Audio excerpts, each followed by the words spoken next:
Hello, hello. Let's fire up the theme song.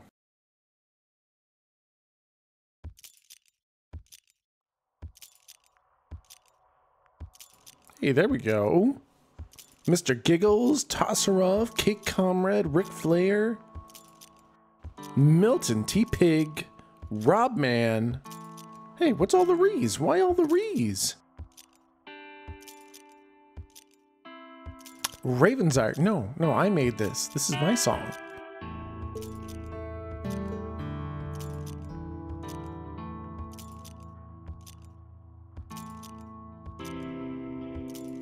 Why? Why so many rees? So many rees. Kingdom TV. How's it going? Dude Joey Awesome. Oh, you made it to the stream. Oh. People were fucking with me saying that they made the song. I made this song.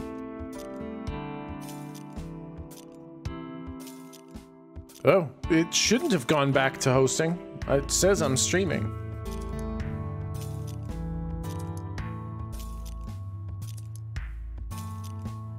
I think your computer might have done a stupid. No, I made this, not Milton. This is my song.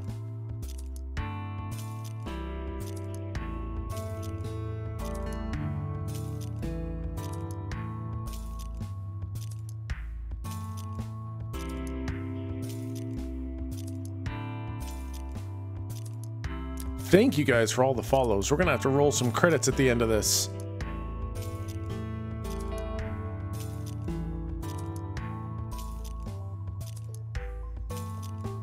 Just so you guys know, Milton is gonna be Milton T. Pike, not Milton T. Pig.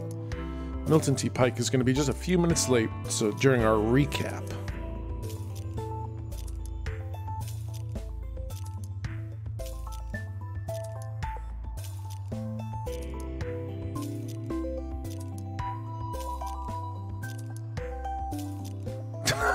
Oh, damn, Siona. Woof.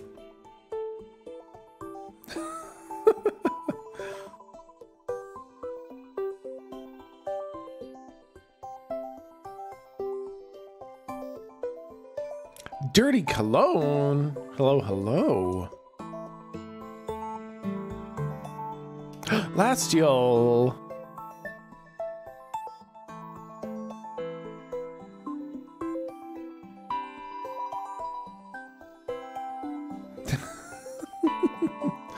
Lyndon Adam. I'm here to party like there's no tomorrow. Panda Lover. I see you there, intensively lurking. G-Script. Hello, hello. Blade Leisure. My name is actually Milton T. Rip off the fridge door handle. You mispronounced it. Damn. Must be French spelling. Lord Duroc, ready for more mayo. More mayo burgers. How go the cannabis arts? Good. It's a up and coming industry, and our science is pretty leading edge, but it's tough. Holy shit! Holy shit! Are you kidding me? Safa with 11 months in a row of tier 3 sub. That is some unbelievable fucking dedication and support there. Safa, thank you so much. Love you, beautiful tech master. Thank you, Safa. That is just so fucking generous. Thank you so much, man.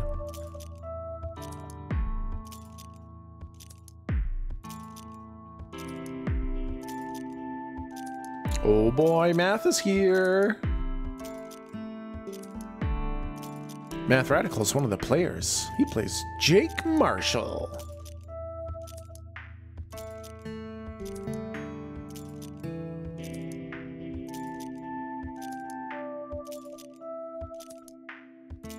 There was never any doubt, Math. There was a little bit of doubt. I'm kidding. I knew you'd make it. Who designed your transitions? So this background is just a royalty-free background that I found, and I fucking love it.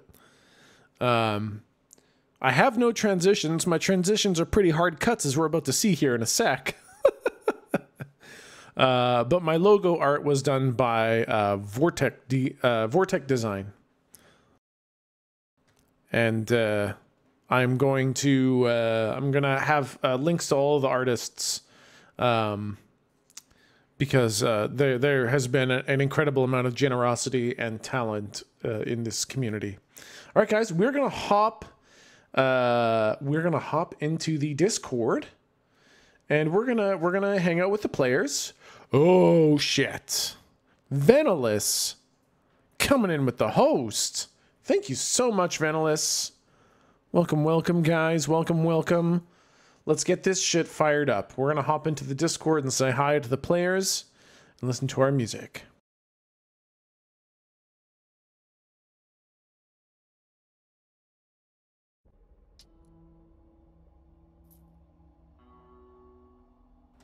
Ooh, that's smooth, ambient cowboy music.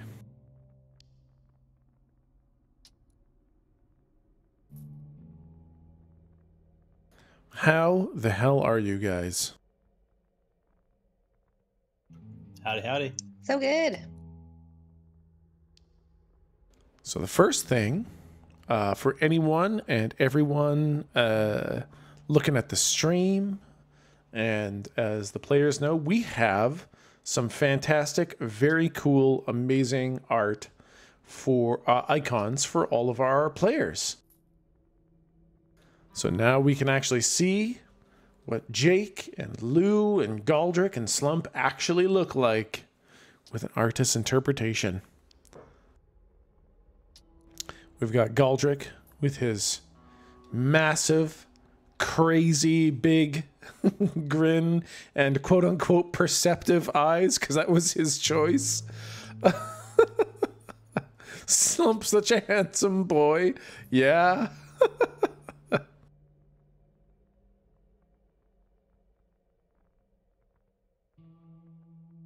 Hi. Hello, hello. Sorry, things are on fire, but I'm here, I promise. On fire? Yeah, little punks being little punks. Damn it, punks. It's all right. I punked them with the slumping. Oh, shit. But yes, we've got fantastic new character art. I love it. Let's get a little bit closer to these guys. We've got Galdrick with his quote-unquote perceptive eyes and big smile. You're the most unsettling character I've ever seen, Galdrick. By fucking far. Hi. Galdrick, what do you see? Everything. Ferris slump in front of me. What do you see with your elven eyes? Snack. And then we've got Jake Marshall, the expert. Not nearly as off-putting. Almost looks like a normal human being, if a little bit lanky and thin.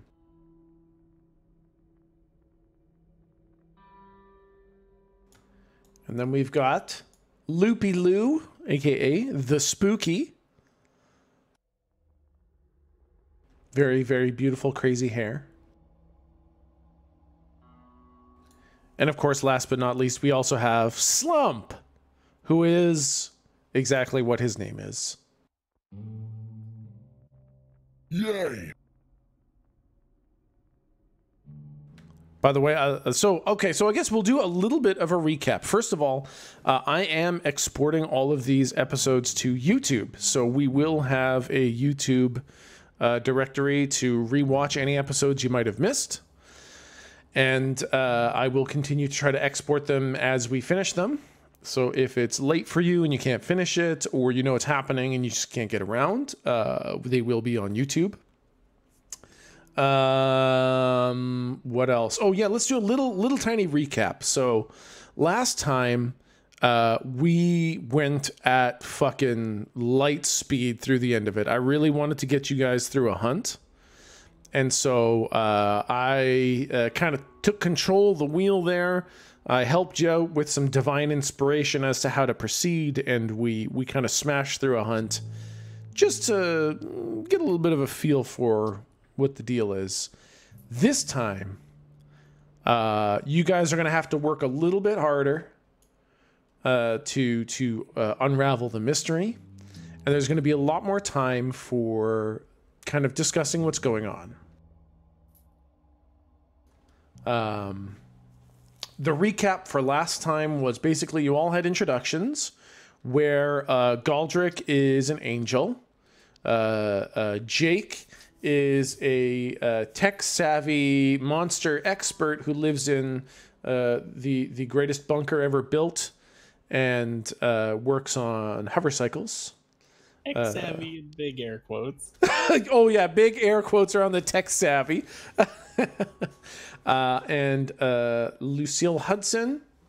Is Lucille right? It's Lucille, but she goes by Lou. Yeah, Lucille Hudson, aka Loopy Lou, is the spooky who tells mostly fake fortunes and saw a bleeding devil man. And then there is Slump, who is the monstrous, who in his introduction was a dour old miner who ate a bad hamburger and turned into a monster. You guys met up with Tom Whitaker, who basically said, hey, I know you don't know me and I don't know you, but why don't you go see the sheriff? You saw the sheriff. He's like, hey, I don't know and you don't know me. Why don't you go kill this lightning gorilla? And then you did. So, you guys didn't get much of a chance to converse and greet each other and flesh out your characters and experience the world much. And there's going to be a lot more time for that in this episode. We're going to go a bit slower. We're going to take our time, flesh out everything.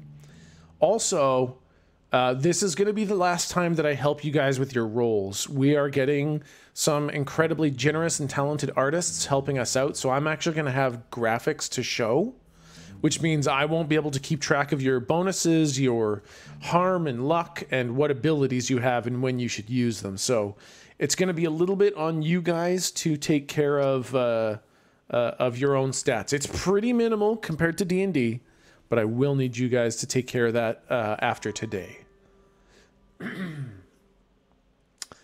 So, let's see. Going through my notes. Jake threw a flashbang. Lou fabricated a spotlight out of thin air. Slump is a mountain of meat that punched King Kong in the face. And Galdric made his hands glow, popped an eye out, and just won't stop smiling.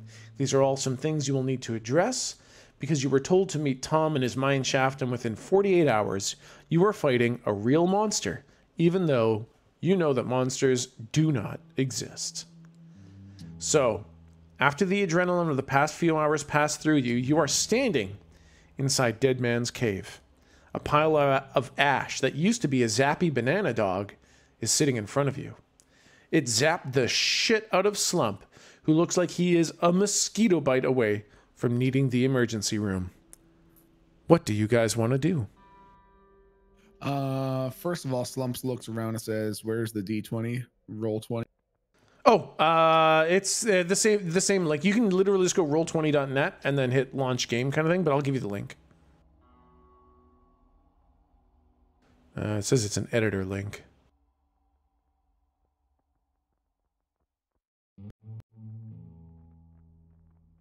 I hate this. For some reason, I can't change my frickin' avatar.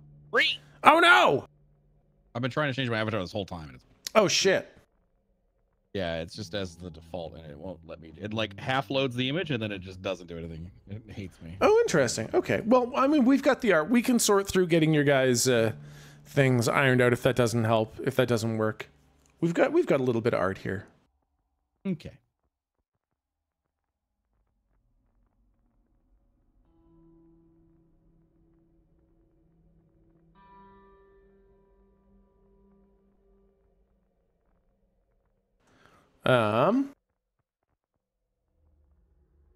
So you should just be able to go to roll20.net and then log in and hit launch game. Yeah. Okay.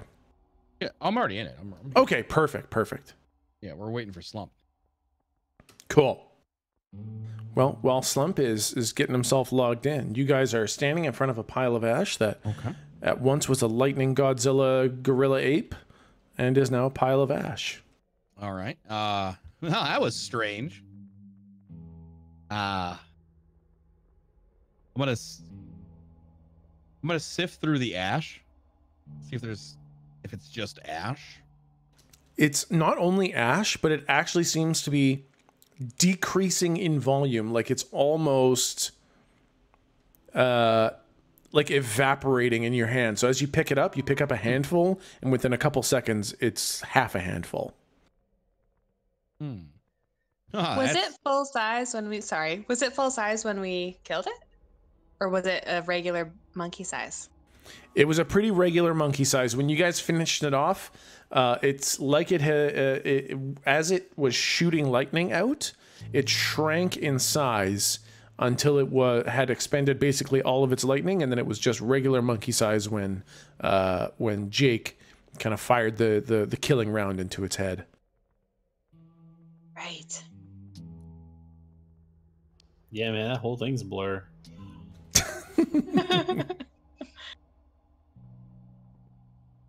Well, You just kind of just sticking your hands on in there, yeah?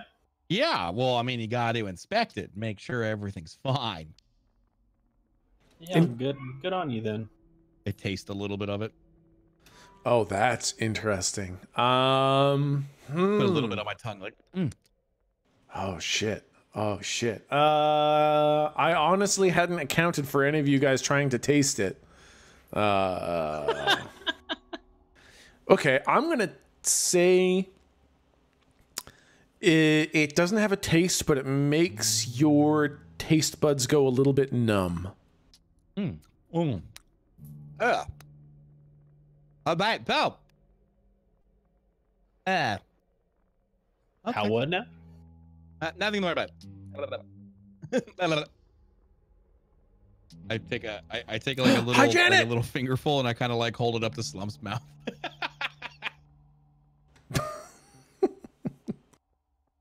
I'm still just trying to figure out how the fuck to get into the thing.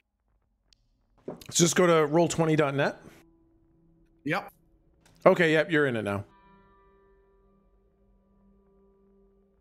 Okay. Slump looks at Galdrick's hand and puts the whole thing in his mouth. Just going.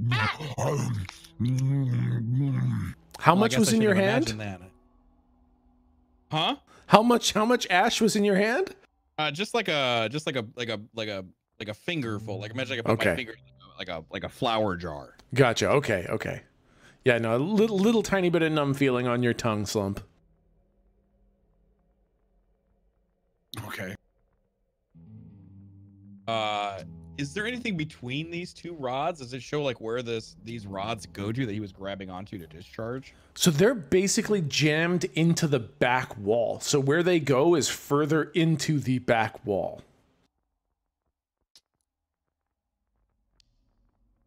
Anybody know what the hell these things are for? No, not at all. And I don't understand how we even got this guy out of commission. Oh, it's pretty simple. He doesn't like bright things. Well, yeah, I guess, but are the rods, you think, part of this electricity yard over there? No. I'm going to have Galdrick and Lou both roll to investigate a mystery. And the roll for that is... Investigate a mystery is plus sharp. So roll plus sharp. Shit, my guy's an idiot. Yeah, that's okay.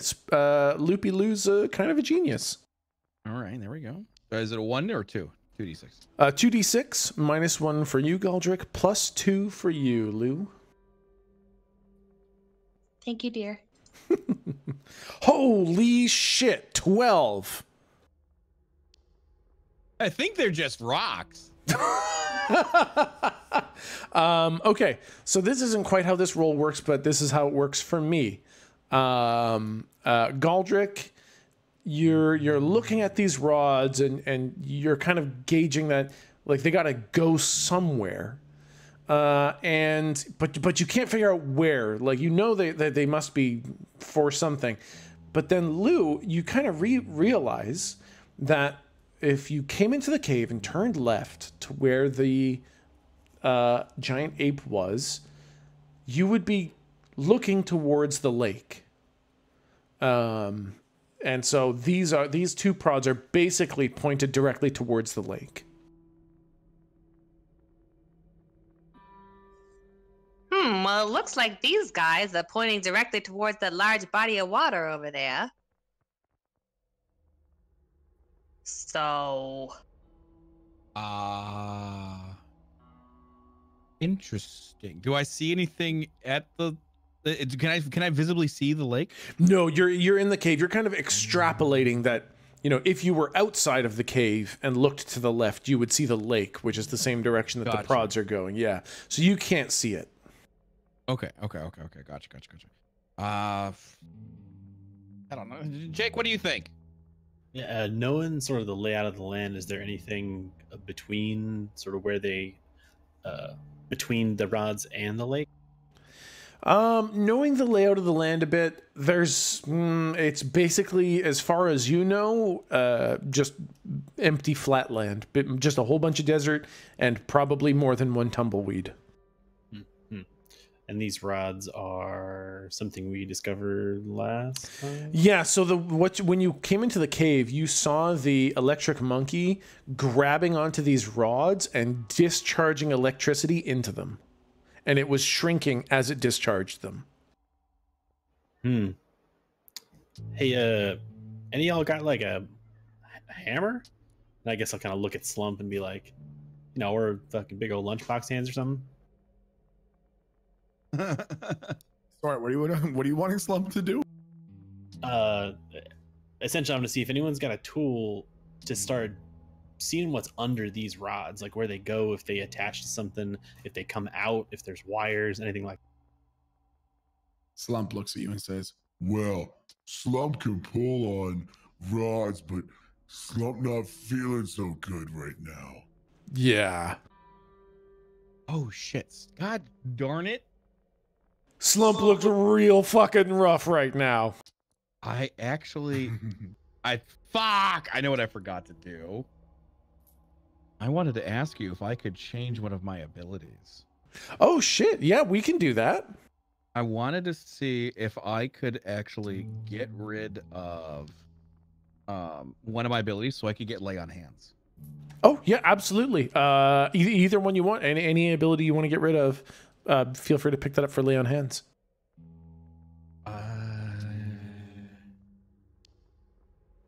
But yeah, so I was sort of out during the very end of the last bit. Did the monkey interfaced with the rods somehow and like discharged electricity? Was that all that we saw the rods do? Yeah, basically it grabbed the rods and shot lightning into them to discharge lightning into them.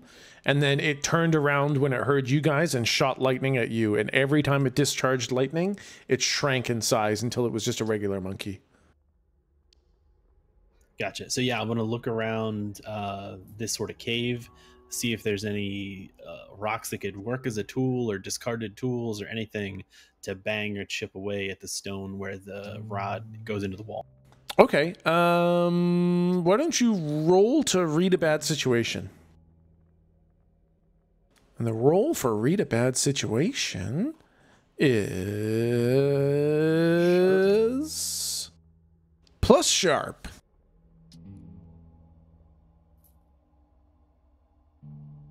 Nine. All right. The questions here, usually you get to ask one of the following questions. What's my best way in? What's my best way out? Are there any dangers we haven't noticed? What's the biggest threat? What's most vulnerable to me? And what's the best way to protect the victims? But I think what you're looking for is just like a thing to use, right? Yeah, but I mean, the bigger question is what's under the rods? Like, Yeah. where is that going? Yeah. So could I do like investigate a mystery? Because that's also sharp. Sure, and yeah. do like the what can it do? That's perfect. Yep, absolutely. Okay, investigate a mystery. Same thing. So you get one question. What can it do? So these rods are designed absolutely as conductors for electrical energy. They are very much a channel to take electricity from one spot to another spot. Well, fuck. Now, you fellas, how long do you think these rods have been here? It's not like the monkey put them in. That's true. So wait, I wanted to get rid of the what I need when I need it. Yeah, that's what I figured. That's probably the most inconsequential. All right, so you got that. You got lay on hands instead of what I need when I need it. Yeah. Yeah. So inspecting like these. light Oh, sorry. Go ahead. Oh, I wanted to. Last week I actually wanted to see if I could use land hands to heal slump. All right, cool. Yeah, how does that ability work? How much do you heal? Your touch can heal injury and disease. When you lay hands on someone hurt, roll plus cool, and on a 10 plus, heal 2 harm or an illness, plus they're stabilized. On a 7 to 9, you heal the harm or illness. On a 10 plus, but if you take wait, what? If you roll lower than on a miss, on a your miss, aura causes extra harm to them. Oh, okay. So this is interesting. Basically, if you roll anything above a 6, you're gonna make Slump feel a lot better. If you roll below a 6, he's gonna need the hospital right now. So it's roll plus cool. Oh no! 2d6 plus 1.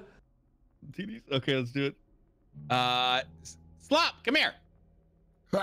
Okay. I'm gonna slap him in the face.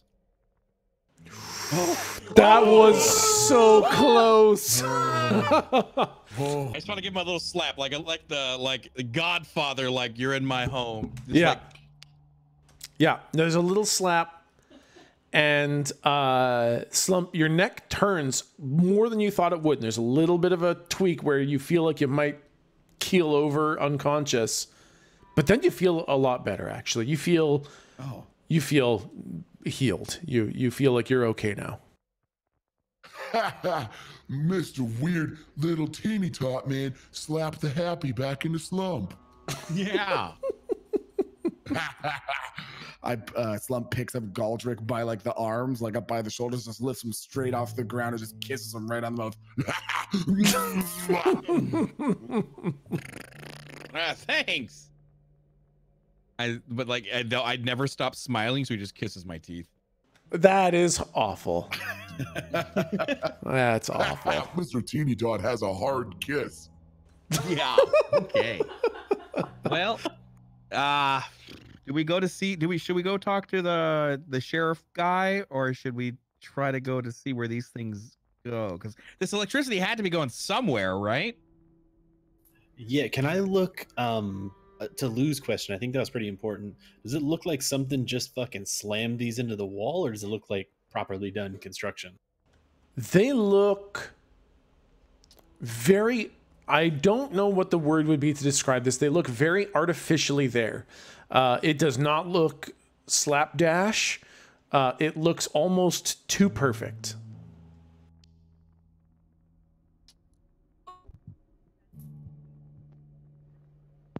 Yeah. Does the cave look naturally formed? Yeah. The cave is very much naturally formed, as much as a cave in the shape of a skull can be naturally formed. Right, fair point.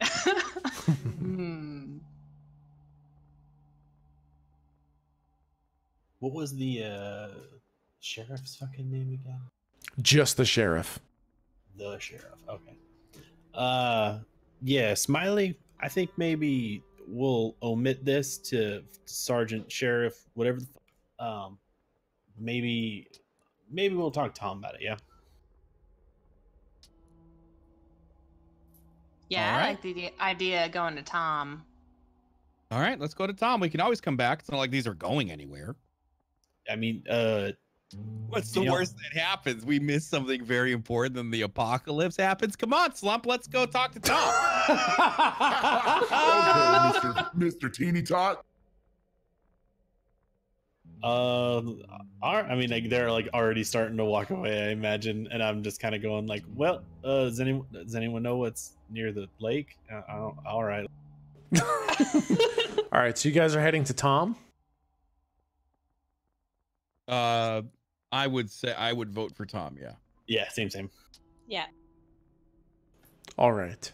So you guys start heading towards Tom. It's a little bit of a walk through the quote unquote woods. The woods are pretty sparse. The trees don't have any leaves on them. Very, very much a dead dry land kind of look. And then when you enter town, it's Tom's mine shaft is kind of on the opposite side of town. And as you are, I assume, hover cycling and slump running through town. Yes. Absolutely. Accurate. Let's see. Okay, so as you guys are leaving town, off in the distance of the lake, you see a flash, really intense, like lightning. And then you see it happen a couple more times. So it's far too frequent to be lightning, and you hear no thunder. And then it subsides. And then when you enter town, So that lightning was coming from the lake? yeah, it looked like it was coming from the lake. The lake is huge, by the way. The lake is like fucking Lake Ontario or Lake Michigan. From the beach, from the coast, it looks like the fucking ocean. So it's a massive lake. So just kind of on the horizon of the water, you saw lightning like flashes. Oh, I don't like the look of that, fellas. That's fine. On your way through town, you do pass by that noodle place that we didn't have time to cover last time. It's packed as always. The chefs, which are exposed, all wear face-obscuring welder's masks and heavy metal chest plates. They work in absolute silence, flipping, stirring, and serving bowls of noodles. And it smells fucking amazing.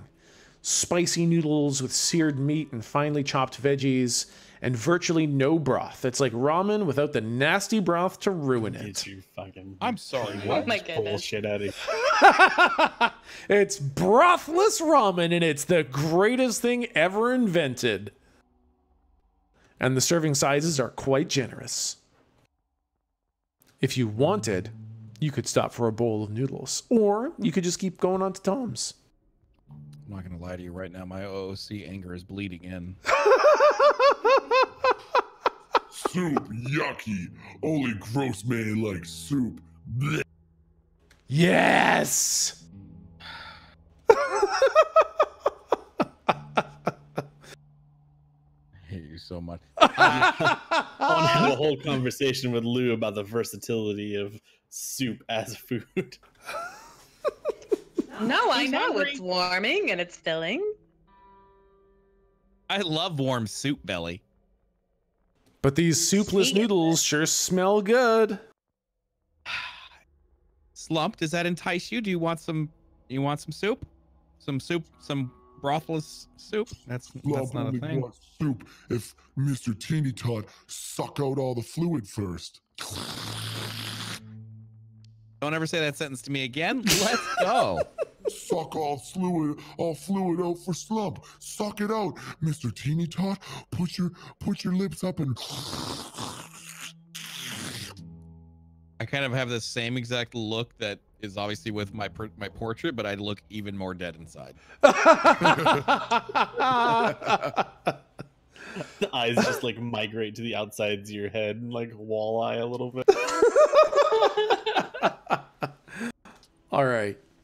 So the place is packed. You wait for a couple seats to open up and you take a seat. And you sit down next to a grizzled, hulking individual with a roughshod hat, completely unkempt, long black beard, and massive scars all over his face, and his hands are crooked and scarred. And he reeks of death and blood. Each breath is like a growl. And he looks over, just kind of side eyes you, and he says, "Noodles are good." Can you tell me a little bit more about what this guy looks like? What's he wearing? How is he positioned? Is he sitting? Yeah, so he's like hunched over his bowl, kind of just hunched right over the bar top kind of thing, and he's a big individual in a long black trench coat. That is, it's not leather. It's more like a cloth, almost like a cotton or a denim kind of jacket. He has no gloves on. You can see his exposed hands, and his boots are like half up, covered in mud. Okay. I say to Slump, friend of yours? Ha! Slump-like friend. And I just start walking straight towards him. Yeah, so you kind of walk right up next to him, and he kind of like turns his head a little bit and looks way up at you, and then he looks over at Lou, and he says, "Your big friend is nice." Oh, that's good. No, I think so too. I think you're right. Slump looks down and he's so happy to receive even the most minimal praise. He just goes, Ha ha! Slump like Mr. Man. and with one gigantic lunchbox sized hand, slaps him on the back. A little too hard, but Slump doesn't really know his own strength. Yeah, so any normal person would have just been sent face first into their noodles. This guy is huge, not Slump, huge, but he gets shifted in his seat, which you can see kind of startles him. Like he's like, "Oh, you're pretty strong." The name's Gork. Gork? Gork. Slump love Gork. Slump's name Slump. Ruth? Baby. Ruth? Slump's a good name. What's your name? And he looks to the rest of you. I just kind of look a little like awkward. I'm just like, Slump's not a good. I'm Galdrick. You got a nice smile, and I like your trident. You're just Thanks. carrying around a fucking trident? Yeah. Yeah, Jesus Christ. that's mine. Oh, I guess this would be a perfect time, guys. Check this out.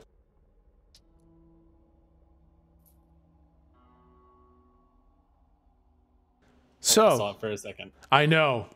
Stupid frickin' loading crap. If you want to know a little bit about what these characters look like in game.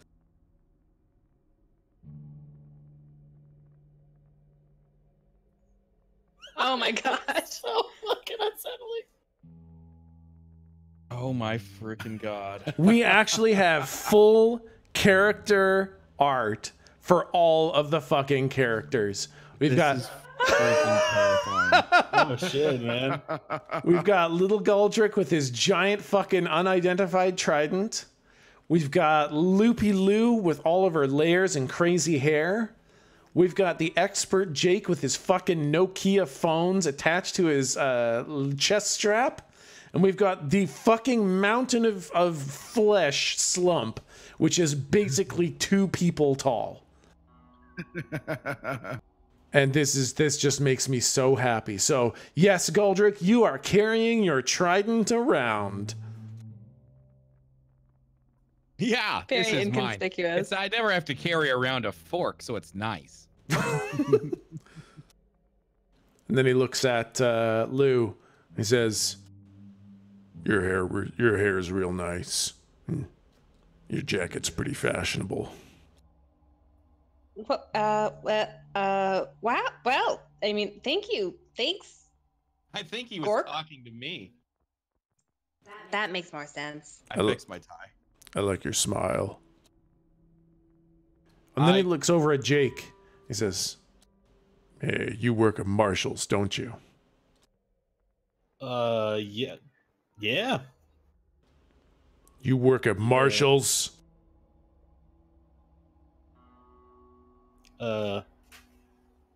Yeah, I mean, And he yeah, kind I of gets said up. yeah. And when he gets up, he's as wide as he is tall. He's fucking mountain of a man. And then this fist shoots out and opens into a palm to shake your hand. And he says, "It's a damn fine place. I have nothing but respect for you guys." Yeah, not too many people riding the bikes anymore, but we keep them. Oh, but we keep them running. And he tips his cap, and he just says, "I hope I see you guys again soon." And he walks away. I unclench my butthole. Truly. And you guys enjoy some wonderful noodles. They're very tasty. There's no nasty broth to ruin the meal for you, and they fill you up, and you can eat the whole thing without drinking any part of your meal. Before Slump gets to the end, he puts about 1/5 of his remaining noodles in his pocket and just looks at Galdrick and whispers, Noodle buddies. wet noodles sticking out of his pocket. And he just, with one big, he tries to wink at Galdrick, but he's just so big and stupid, he just blinks both eyes really hard. I just look up and I'm like, I look back at the table. I take a pair of chopsticks and I put it in the pocket that he has with the noodles. You might need those then. Slump looks back at Galdrick and goes, Yeah, Slump like crunchy noodles. and shoves them in his mouth. Oh my god. Well, you're big enough that I guess you don't have to take harm for that. You just eat the chopsticks. Yay. God. All right. Fiber. Oh, that's oof. All right. So you guys are heading over to the sheriff's office now. Belly full of noodles. You're feeling good, feeling warm, feeling strong. And as you approach... You wanted to go to the... Oh, you wanted to go to Tom's Tom's first. That's right. Yeah. Okay. Well, then, in that case...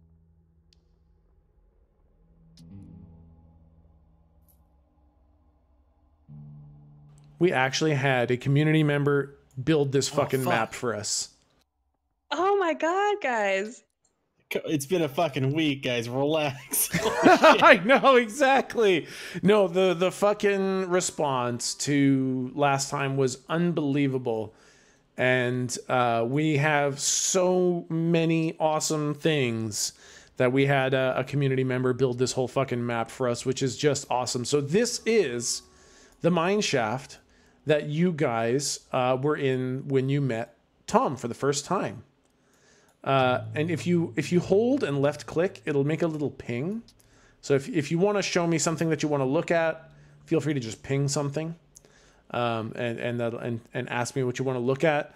But you guys approach the mine shaft. You go down through the twisting chamber with the electro lanterns giving you a little bit of light, and you reach that same meeting room that you guys were at last time. The table is there, the seats are there, and everything's exactly as you remember it, except maybe this time, because you can kind of see it in a brand new light, there might be some extra things here that you didn't notice last time. But there is no person here. There is a hat, you know it as Tom's hat, on one of the chairs, and a note is on the table.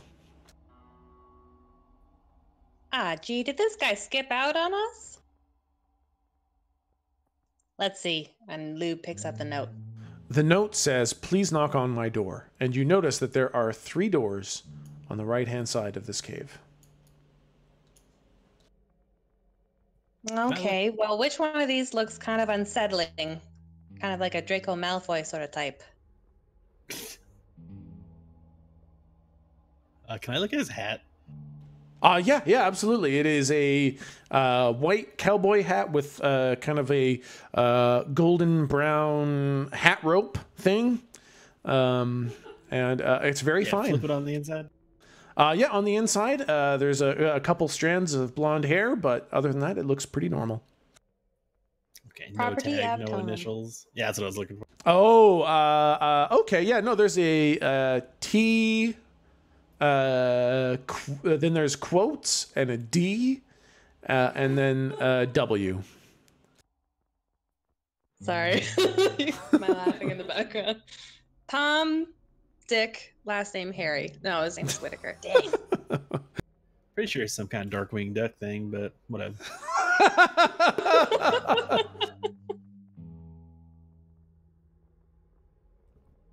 Yeah, I mean, I don't fucking know. Doors is doors. Pick one. Do I notice anything with my perceptive eyes different about the doors? Oh, that's interesting. Okay.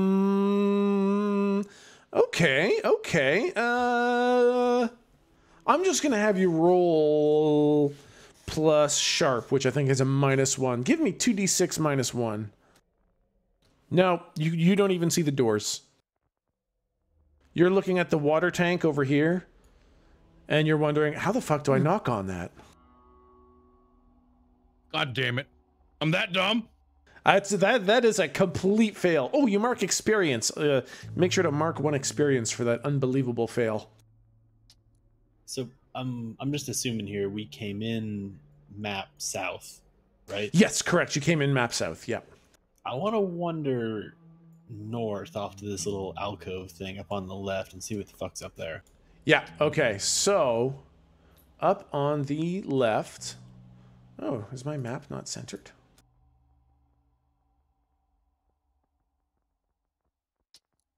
And my curiosity is getting the better of me with nobody around to, judge me for snooping, so I'm snooping. Yeah.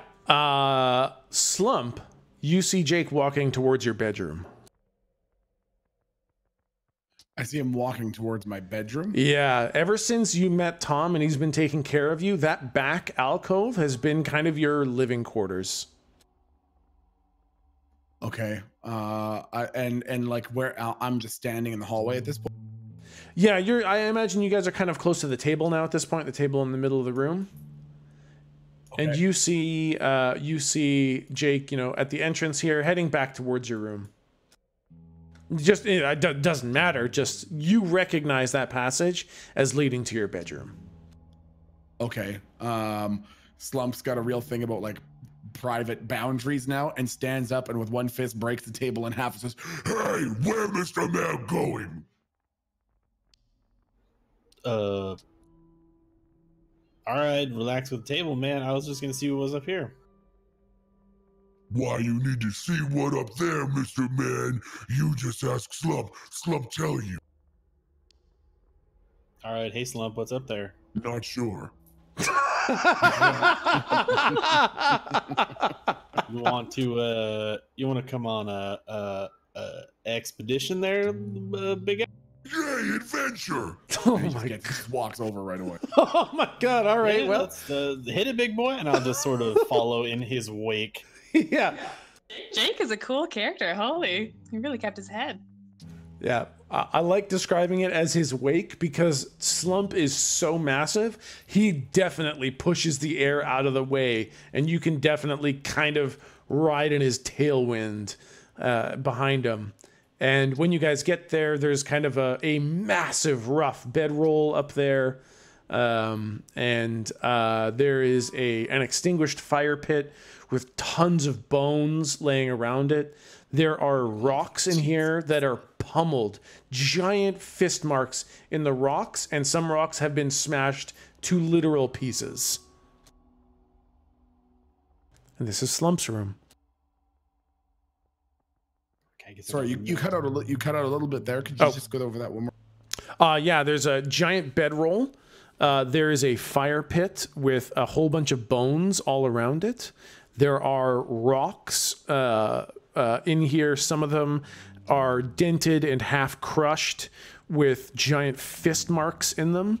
And some of the rocks have been pounded into actual smithereens. And this is Slump's room? This is Slump's room. You sit in here, you eat literal living living creatures by the fire pit. You don't cook them there. You eat them living while keeping yourself warm by the fire. And when you get too angry or the hunger gets too bad, you literally demolish rocks with your fists. Slump picks up one perfectly perfectly rounded, perfectly smooth rock between two of his massive fucking cucumber-sized fingers and places it very gingerly in Jake's hand and just closes his hand around the rock and says, "Kevin."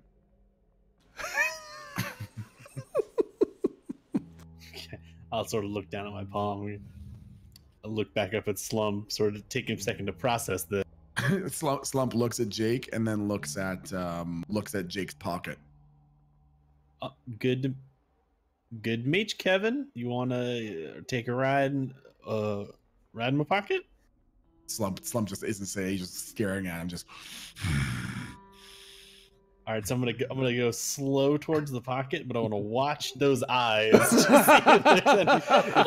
if there's a twitch, the hand will stop.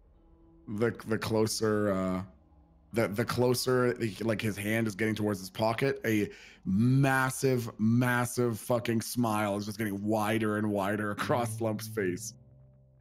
All right, so I'll just sort of drop it in my front pocket and give it a little tap next to the bike keys, and he'll hear a little jingle and go, all right, you got Kevin, he's gonna hang out with me. Yeah.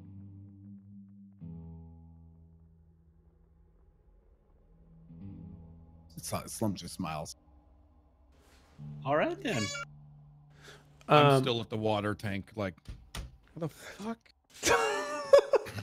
I will say, for the sake of story, you realize that you're now standing in front of a water tank that's not a door, and then you see the 3 doors behind you. And I will say that okay, I did say okay. It's this one, the bottom one, the 3rd door. It looks like the ground around it looks like it sees a little bit more use than the others. I open the middle door. Okay, there's nothing there. It's just a dead-end passage. I open the top. Oh my god. Hey man, we play video games. That's what you do. That's true. That's true. You gotta check those side missions before you go main quest. That's true. All right, that's on me. I think it's this one. Let's go. You open the bottom one.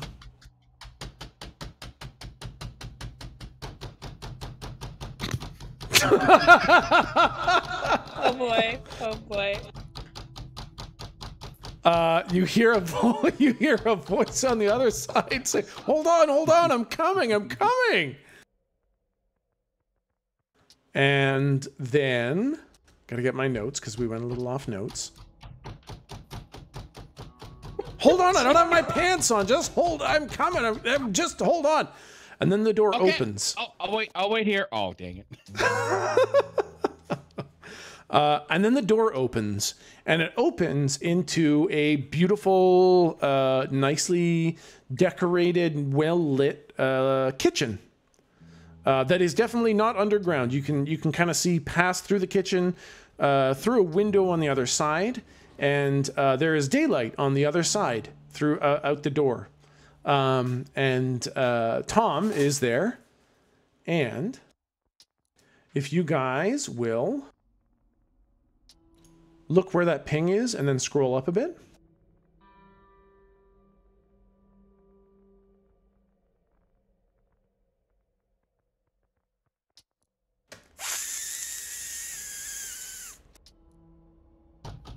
There you go. Tom is there. Tom! Hi. So we actually wasn't have in the art game. for Tom. And Tom has got a nice smile on his face. And he says, oh, hi, guys. Hi. Sorry, I wasn't here to meet you. Thanks for knocking on the door. Let's, do you guys have something that you would like to talk about? We killed an electric monkey. You killed, oh, okay, just hold on a sec. Hold on a sec. Slump, give him a bong. Oh, Yep. okay. Yeah, that's great.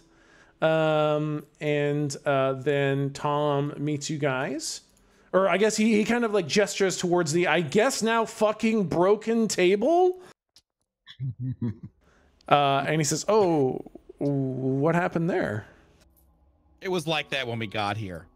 Oh, that's really unfortunate. Thank you. Whoever did that. That's perfect. Okay, we'll do that later. Oh, he says, okay, so you killed an electric monkey? It's more like a big gorilla, but yeah. Yeah. Has anybody seen my trident? Oh, it's right here in my hand. Oh, good. That's good. Very perceptive. Yeah. Okay. My eyes. Yeah, that's good. Those are some real peepers you got there. So I guess first, I want to thank you guys for kind of going above and beyond. I had meant for us to just talk, but the sheriff contacted me kind of just before you all arrived, and I figured it would be a good opportunity for you to see a little bit of this firsthand. So I'm sure you guys must have more than one question. So why don't you fire with some questions to start with? So something's shooting electricity out under the lake. What's under the lake? The lake. You mean the one that's near town? Is there more than one The lake? enormous one, yeah. There are definitely more than one lake on this planet. I mean, in the immediate vicinity, like in this town. Oh, yeah, no. Is that the lake? That I guess that would be the lake, but that's the gray water, and I don't think there's anything that could last in that water. The water is horribly chemically toxic and caustic, and like even we had to build special slide boats to even cross it because it literally eats away at any metal we've come up with. So I don't think there could be anything in the water. There's But hold on, just a sec. You fought an electric monkey?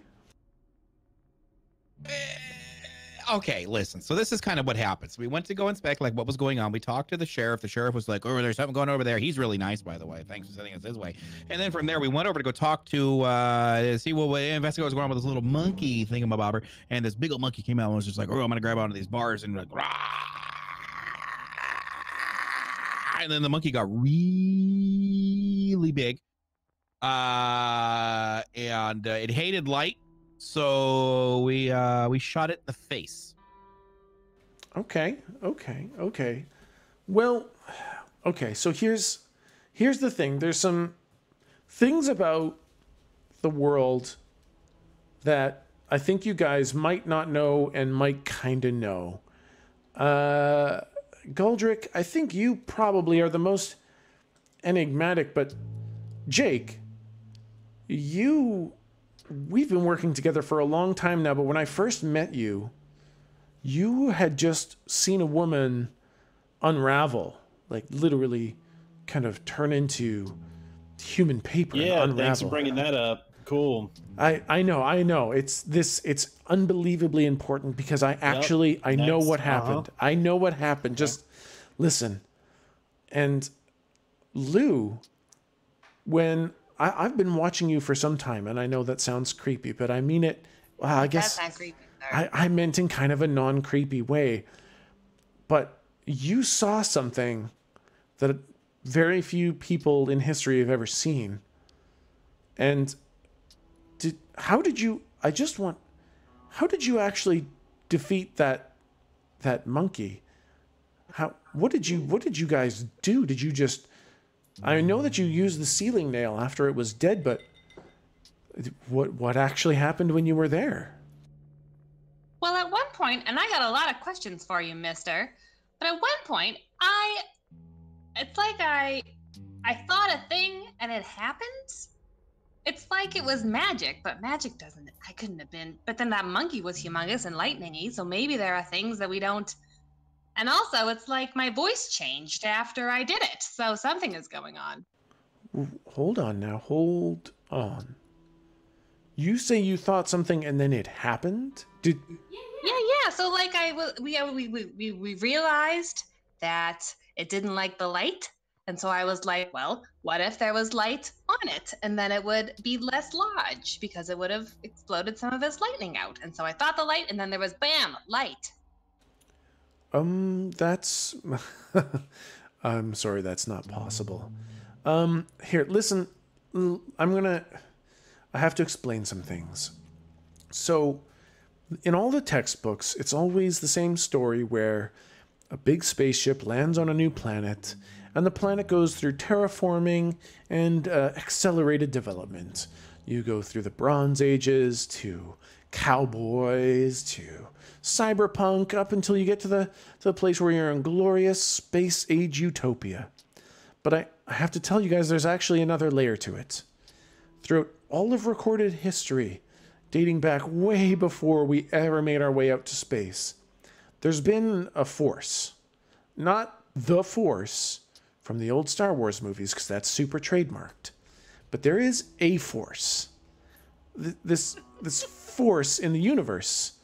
And it doesn't work like the storybooks. There's no metachlorines. There's no light and dark side. It's legitimately just another one of the universal constants, like gravity and magnetism. And those are actually probably good examples because of how generically mysterious they are. Do you remember how long it took people, humanity, to figure out gravity and build anti-grav? It's such a simple concept, but it took people so long. Well, there's this force is just kind of another one of those scientific constants that's another level of mysterious. And this force is generally called ink.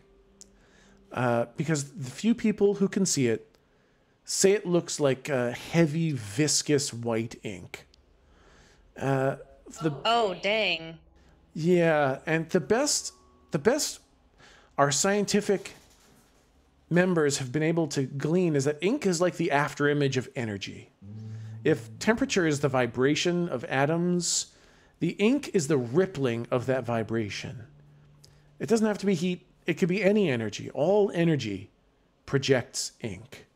And humans, as beings of heat and movement and bioelectrical nervous energy, generally contain a lot of ink. But it can be found almost everywhere. But the thing is that the majority of the population, 99.999% of the humanity, doesn't know that ink exists. There are a few people who can see it. And we call them the seers. And there are a couple number more people who can manipulate it. They're called weavers. And I'm actually a weaver. Watch this. And he pulls out his revolver. And he aims it at the wall. Hey, whoa, hey. It's okay, don't worry. Watch this. He aims it at the wall, like one of the boxes. And he takes a shot. And it's just, it's loud. It goes kablam, and it shoots a hole in the wall, or like a dent in the wall. And he says, "Now this gun is also my focus. It's a magical implement, and with it, I can actually weave the ink, but it requires very specific movements. Now watch this."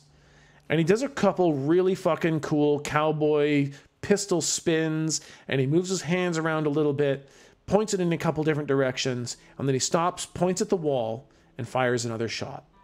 But this time, a literal fireball comes out of the front of his pistol and explodes against the back wall. And he says, "I've learned a couple manipulations with the help of one of our seers. So I know how to weave a couple spells. And this is ink. This is kind of the missing link. You guys were missing the part of that monkey and Jake, that woman. They were fabricated completely from this ink. It can be a very real tactile substance when woven in certain ways. So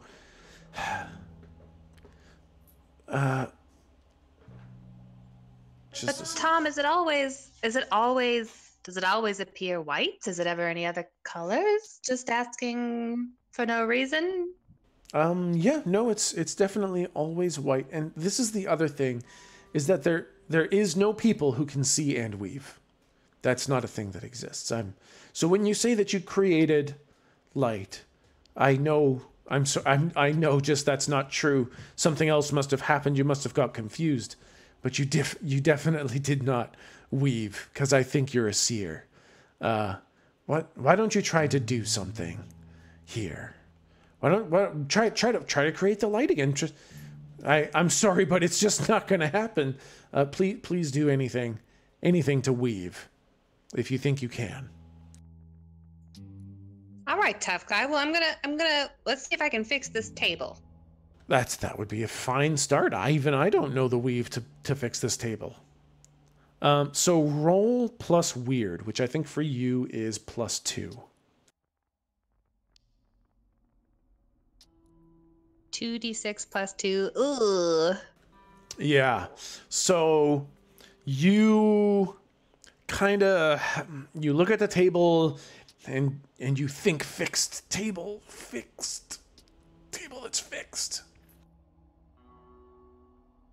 And then you see like a shadowy apparition, Lou, and only you see it. It's a familiar silhouette, very faintly red, with a hand held in front of its face with crossed fingers. There's no discernible features other than a wide, unblinking eye oozing red liquid. And you hear a dull roar like flame, hissing and popping. And you hear a voice. And it says,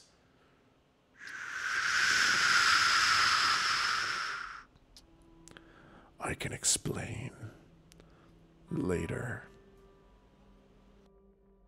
And there is no weaving done to the table. I guess you're right. Nope, it's nothing. Never mind. It's probably nothing. That's fine. Don't worry. It must have been quite an experience fighting that weird lightning ape. So that thing was actually a familiar. It was created entirely from ink, and other weavers like myself sometimes create these familiars to help them perform tasks. This one was gathering electricity or something. I'm not really sure, but some weaver created it for a purpose. Now, this is where the story gets interesting, because Slump, your story is the one that troubles me the most. I'm going to say two things that seem to kind of contradict each other. The first is that monsters ain't real. There's no such thing as real monsters. There's no werewolves, there's no goblins, there's nothing that exists in reality. But monsters kind of are real, because a lot of weavers often create these monstrous familiars designed for a specific task. They're not real in the sense that they wouldn't exist if a weaver didn't bring them into existence, but they aren't real. Slump, you were a man. You were Mr. Qual Keck. And Hey, Slump is still a man. you are, Slump. I do believe you're a man, but something has happened to you and I don't understand what it is.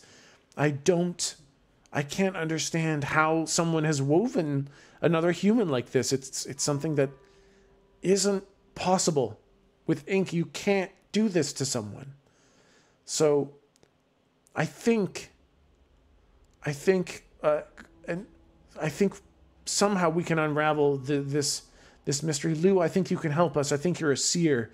Look at my hands, Lou. I look at his hands.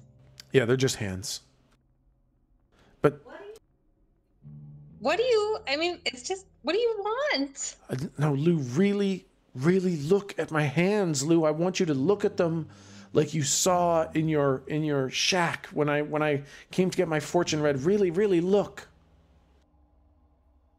I'd like to then use a thing. Maybe. I think it's the sight. I think it is the sight.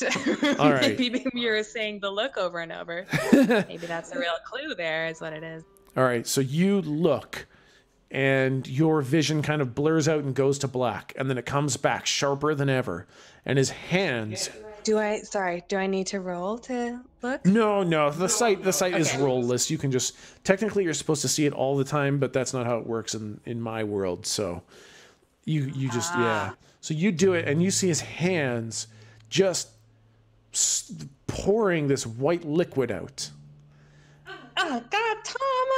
This is the ink, and you're a seer. You can help us like you wouldn't believe. You can see other weavers when they're in normal life, and that's going to help us like you wouldn't believe. And Jake, I'd like to just kind of like look around suspiciously to see if I see my red buddy with the eye while I see Tom's inky hands. Oh shit. Okay, yeah.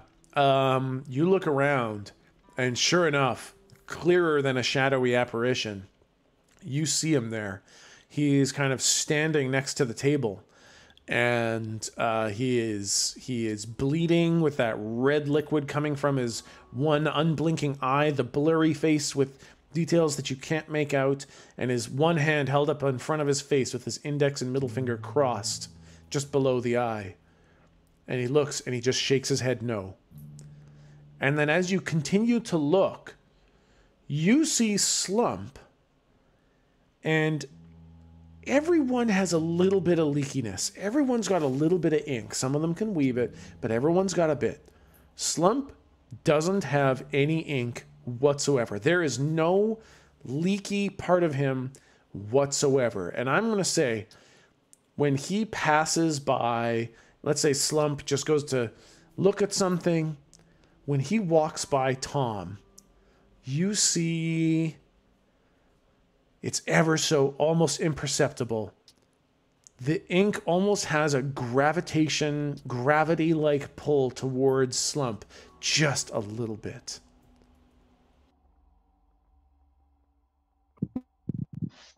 Oh boy, there's a lot going on here. And my notes.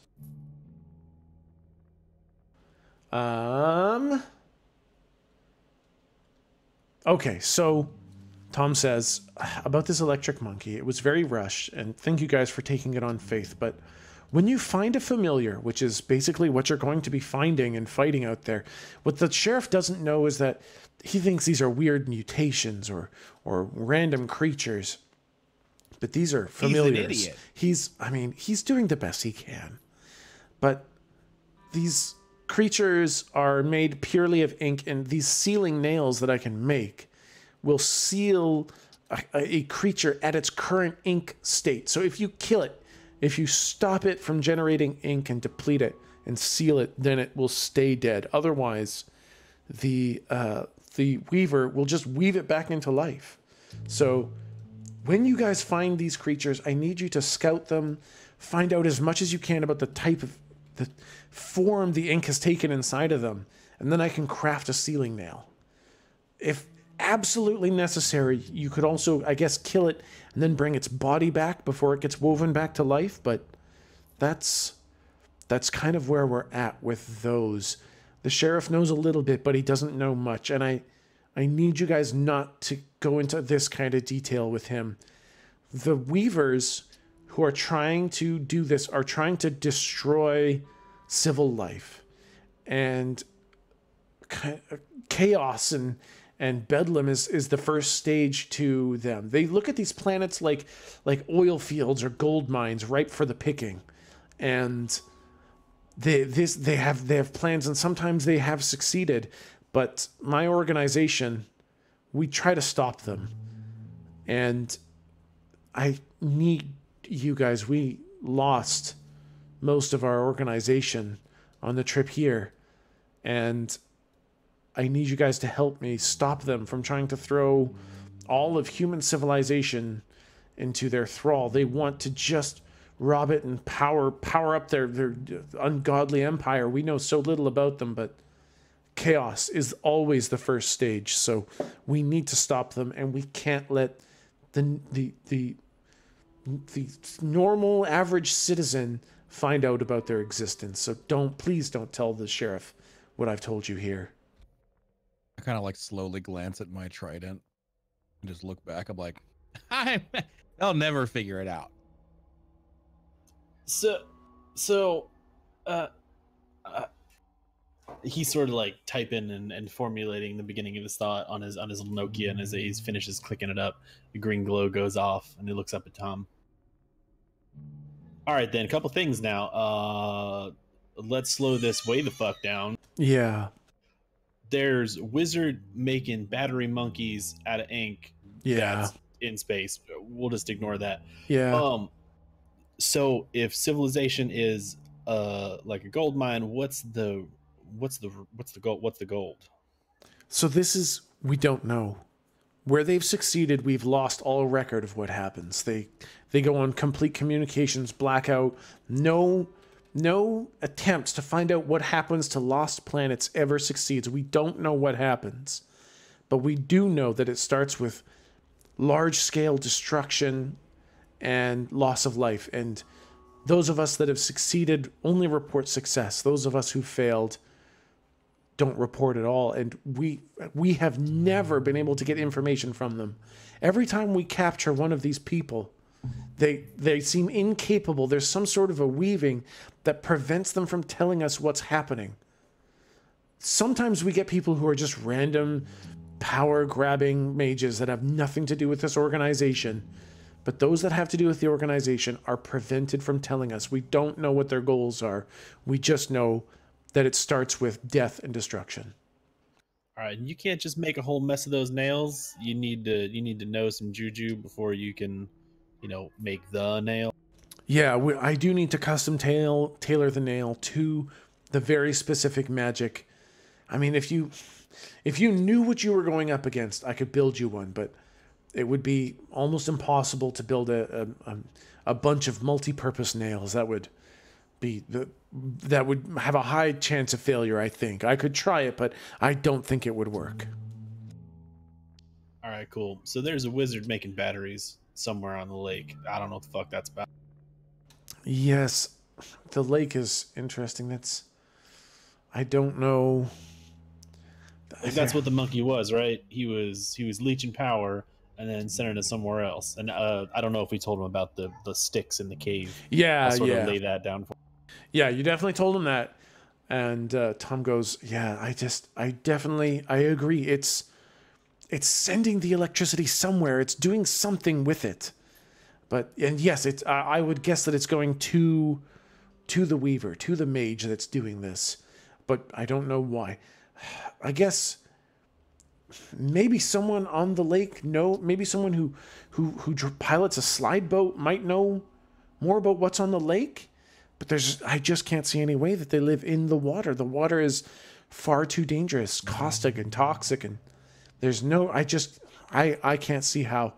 Listen, I will consult with my other weavers here, and I will see what we can dig up, but I will need you guys to go out there and see what you can find, because I'm at a bit of a loss. And as he's saying this, he's walking up to one of the other doors, and he starts making some hand gestures at the door. And Lou, because you're still looking with your third eye, everyone else sees Lou with her eyes closed, just kind of looking around like she's actually seeing stuff. And you look at Tom at the door, and you can see him pulling strands of ink. Like as they come leaking out of his hand, he's kind of streaking them. And now they look like heavy painted ink, like in like Japanese calligraphy, and it's suspended in the air as he makes these deft movements on the actual door.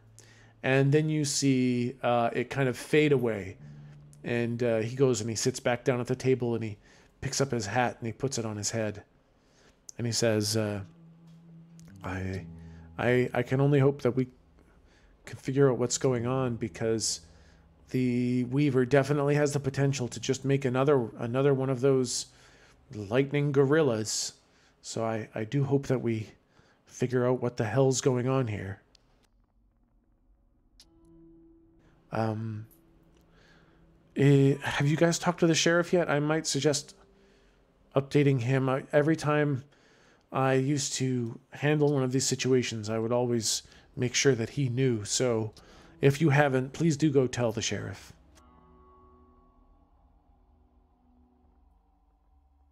Yeah, I guess we should.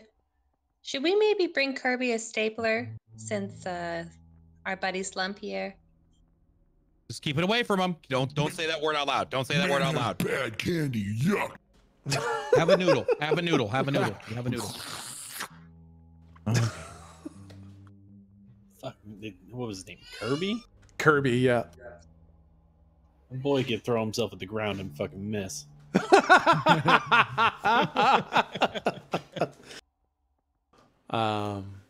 Yeah, so Tom is just kind of sitting at the table thinking, and he's told you guys that maybe you should go see the sheriff. What would you like to do?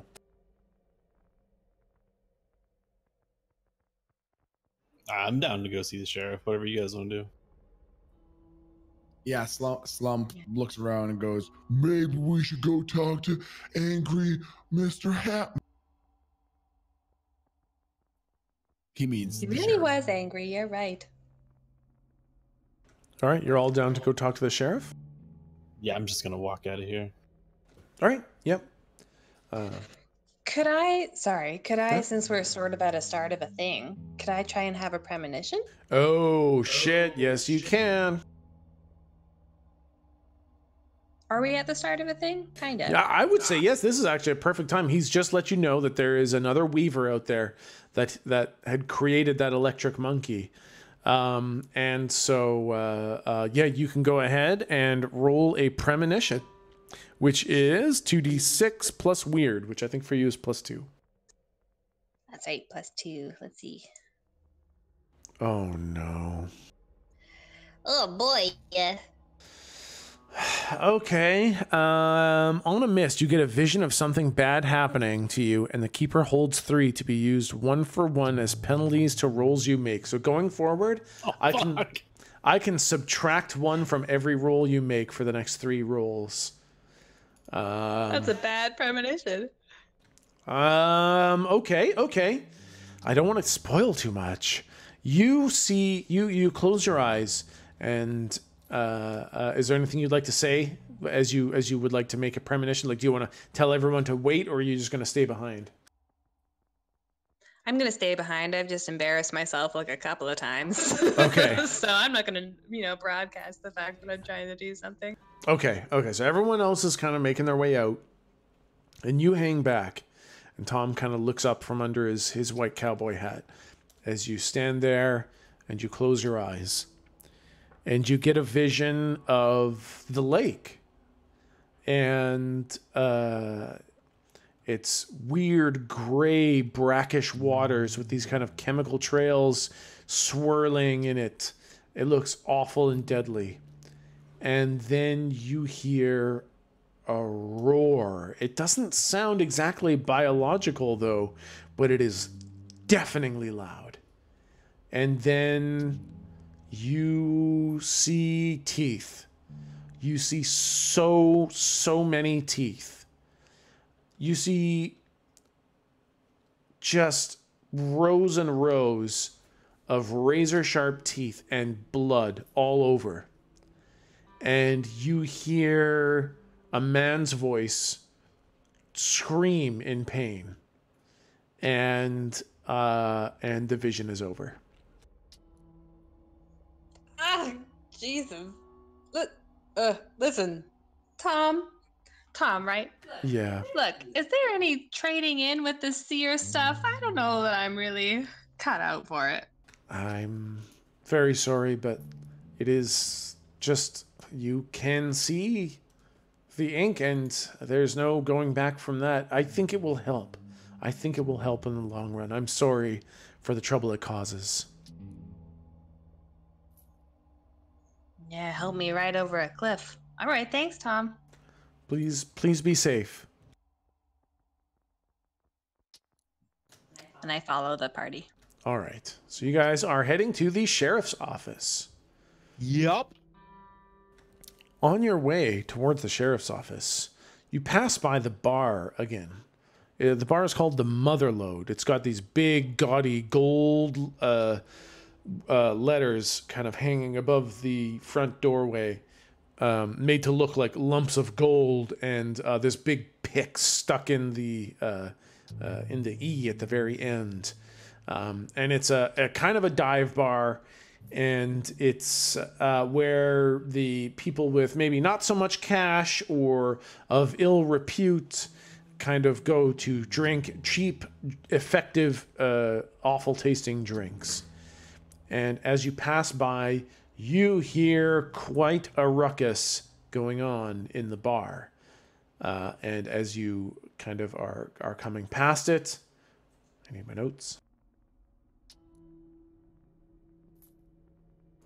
It is a 2-story building that sits on the corner of a block. And when you walk by the bar, you hear glass shattering, and you see a man get tossed out on his ass out the front door. And the front door are like the old saloon doors. They're like those chest height wooden swing doors. And this guy just goes flying out of them and lands square on his ass. And then he stands up and he's like, "Man, son of a fucking motherfucking shit." And he puts his hat on backwards and stumbles away. And you can hear some real shit going down inside the bar.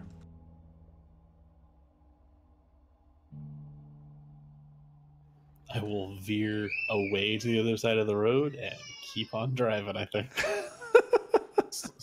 Slump immediately looks like at the bar through the open door and sort of goes, "Ha ha, noise!" and starts walking towards it with Galdrick on his shoulders. Ah! Fun! All right, you're headed towards the bar. Jake is not wanting to go towards the bar. I mean, I guess if I see this giant fucking meat slab stop moving out of my periffs, like Yeah. the sun hits my back, I'll be like, "Oh, he's not behind me." Yeah. All right. I'll pull it over like a little ways past and sort of just watch and see what happens, and sort of look at Lou like, "The fuck do you want to do about this?" Kind of. Oh, I don't want to go. I'm with you. I don't want to go in there. So what does the guy look like who just got and he came flying out the front door? Did you say, and like down the front steps? Yeah, he landed flat on his ass in a puddle. His ass is all wet now. He's got kind of torn denim jeans on, sallow, sagging face, scraggly hair, shitty cowboy hat that's all beat to hell, black eye, and very clearly staggeringly drunk. Okay, Slump does not understand what people, the emotions, the registering of people's current psychological states. Just walks up and goes, "Hi, Mr. Man, you okay?" Monster! Oh, A monster! I can't believe there's a monster here! It's not that is mean. And he just tries to fucking run, and he trips over his own feet and just fucking busts his nose on the ground and just kind of scrambles onto all four and just tries to run, but is so drunk he is fucking eating shit the whole way. Slump like grabs one of his feet and just yanks the guy straight towards him and pulls him straight towards him and then flips him over and goes, "Why are you running, Mr. Man?" Monster! There's a monster on me! Help! There's a monster got me! With one finger, he just like puts it inside the guy's mouth to shut him up. And then his other gigantic cucumber-sized finger points to his black eye and goes, "Who gives Mr. Man a boo-boo?" He just stares at him and goes, "Slump don't understand. Mr. Man need to speak clearly."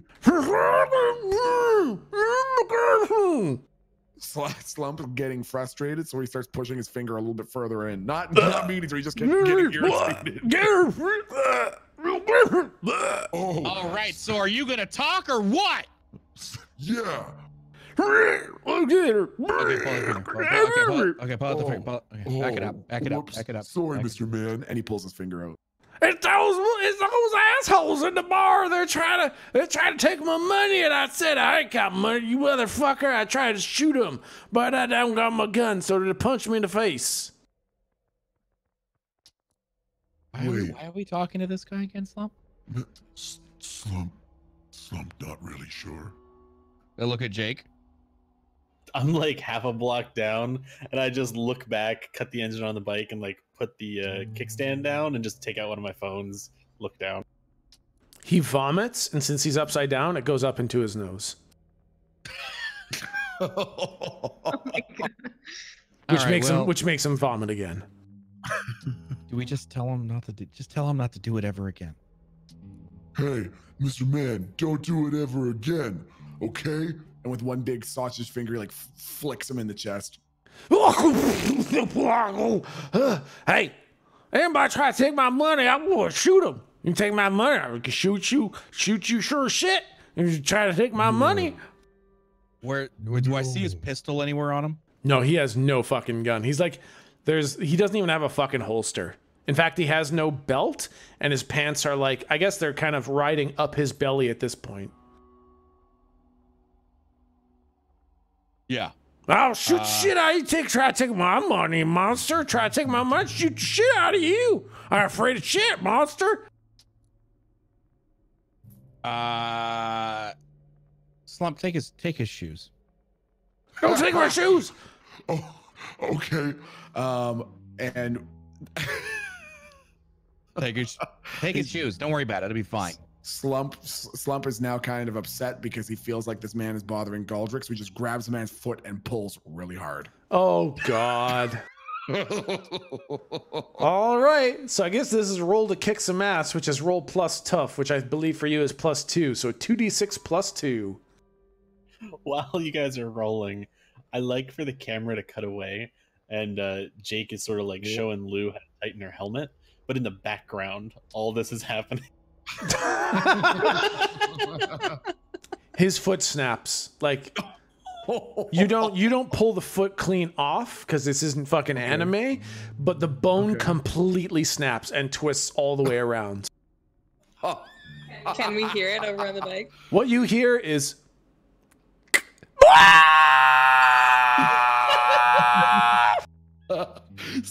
Slump, not even like registering this guy's screams, just holds up his still warm shoe to Galdrick and goes, Ha ha! There you go, Mr. Teeny Tot. he crawls back. He starts crawling back into the bar. He's like, "Oh God, please take my money. I don't care. Please get the monster away from me." Here's a snack for you. And I kind of like just hold it up to Slump's mouth. I'm like, now let's go back to the sheriff's office. Slump turns back towards Jake and Lou and goes, "Yay, snack!" while cramming the shoe, laces and all, straight into his mouth. Yeah, buddy. Um, As soon as I heard that scream, bike was on. I looked for cops, and then we're just leaving. you hear from inside the bar. Just a sec, I gotta find the voice. So this is the thing. You guys need character voices, and I need to do character voices. But the thing is, I can't do character voices, so they're gonna be bad. But you just gotta ride it out. Half the fun is how bad my character voices are. I apologize in advance. I've got a description here. All right, what's the note I had for this voice? My voice is already shot from screaming. Yes. This voice is described as Arnold Schwarzenegger meets Christopher Walken. Wow, brave. Hey, Brave, Tony, a there's bold some choice. guys at the front door. You want me to bang them up?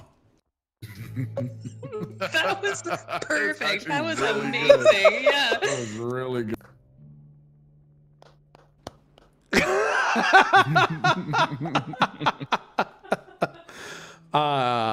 And when you look inside the bar, you see a big, tough motherfucker that looks like, imagine Brock Lesnar joined a knife-fighting street gang. You see a guy like that in there with like a leather jacket and a slightly vacant look on his face. And he's pointing at you guys. You want me to bang him up, Jerry? And Jerry. well, if you go towards the door, you might find out. You hear the bike foot disappearing. Go, go, go, go. Would you like to investigate the individual inside the bar or carry on to the sheriff's office? Yeah, I mean, I love my side quests, so Yeah, Slump is now intrigued by this other guy who sounds vaguely like.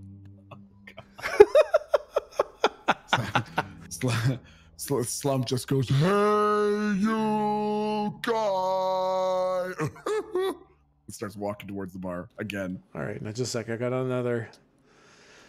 Oh, these accents are gonna kill me. Just bear with me, guys.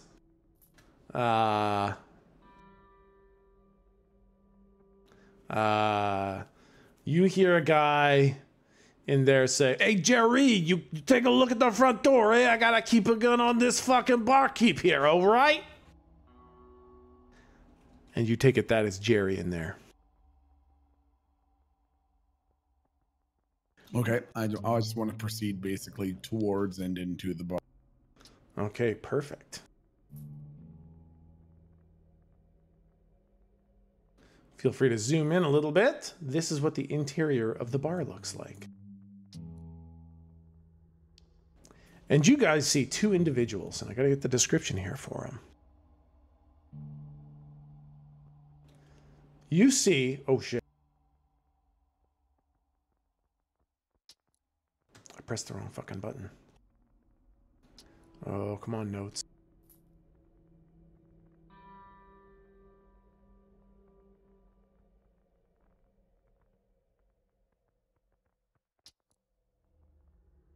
Oh God.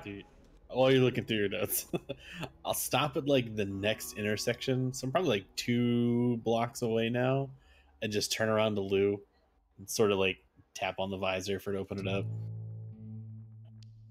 I open it up. I kind of feel bad. I mean, they're both dumb as fucking rocks. Should we? What do you want to do? I know, I worry about them. Maybe let's just... We could cover the exits, how about? Kind of give them a... You know, just go over there. We don't have to get in right into the fray. We can just support. Oh God! All right. Yeah. All right. And I'll just fucking U-turn the bike and start going real slow back and. Oh yeah, no rush, no rush. All right. So, Slump and Galdrick, as you enter the bar, you see a skinny, lanky individual with a leg up on a bar stool and a revolver pistol pointed at the barkeep's head. He has long, greased hair, leather jacket, blue jeans, and a real smug look. The other individual, who you already saw, resembling perhaps what Brock Lesnar might look like if he had joined a street knife-fighting greaser gang, is currently taking valuables from the patrons at the tables while keeping eyes on you guys. And they look like they mean business. They look dangerous. But something undercuts their otherwise dangerous appearance. Something in their left hands. They're wearing what looks like a ring, and there's a disc that they keep throwing, which keeps coming back to them with this kind of whiz snap sound. Oh my God. These are magnetic yo-yos that these two continue to throw no matter what is happening. The lean one threatening the barkeep, yo-yoing. The beefcake taking valuables, yo-yoing. And if you will direct your attention to the top right-hand corner of the screen, you are now fighting the Yo-Yo Boys. Oh, dang. Which we have fully fucking arted up. Holy shit. So you've got the thin one with the big black greasy fancy hair who is pointing a pistol at the barkeep. And you got the big fuck off Brock Lesnar guy just taking shit from the patrons. We're going to move this down a little bit closer to the bar. And you guys are inside the bar. And my notes.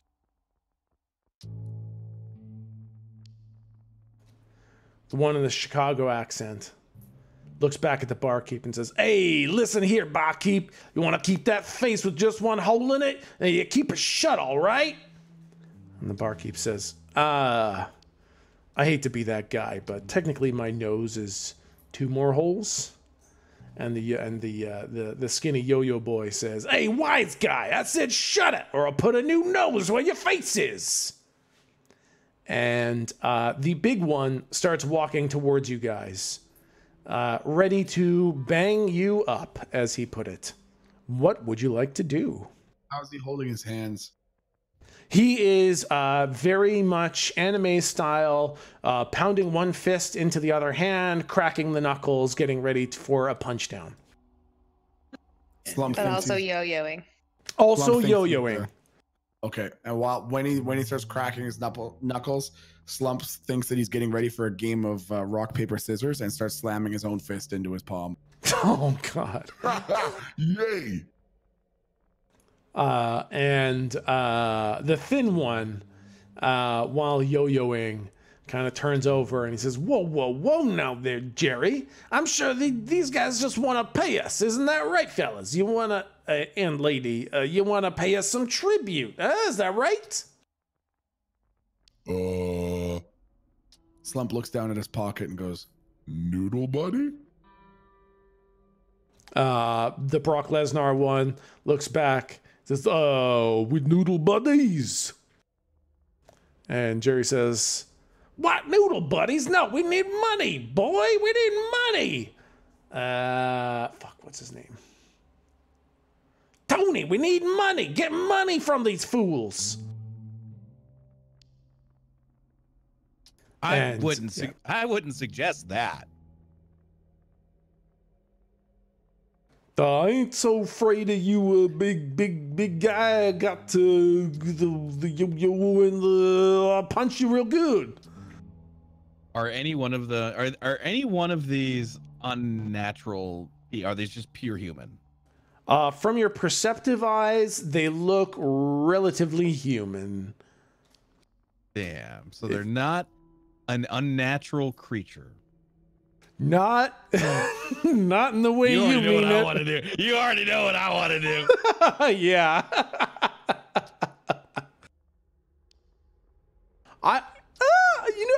I'll say they seem pretty evil. They seem like they are definitely doing bad things. I mean, can I try? I would say yes. I would say absolutely you can give it a shot. I will try to cast out evil. All right. So cast out evil. Roll plus tough. Which for I don't you, know what my tough marker is. yeah, I think it's +1. I actually don't have that written down. Dang it! I'm so fat. I'm sorry. It's okay. I'll just take a quick look. The divine, you I'll write it have down +2 right tough. now. I have +2 tough. Okay, Plus let me write 2 that down tough. real quick. 2. Oh my god, that's gigantic. Okay, 2 tough. Plus 2d6 +2. Holy sweet mother of fuck.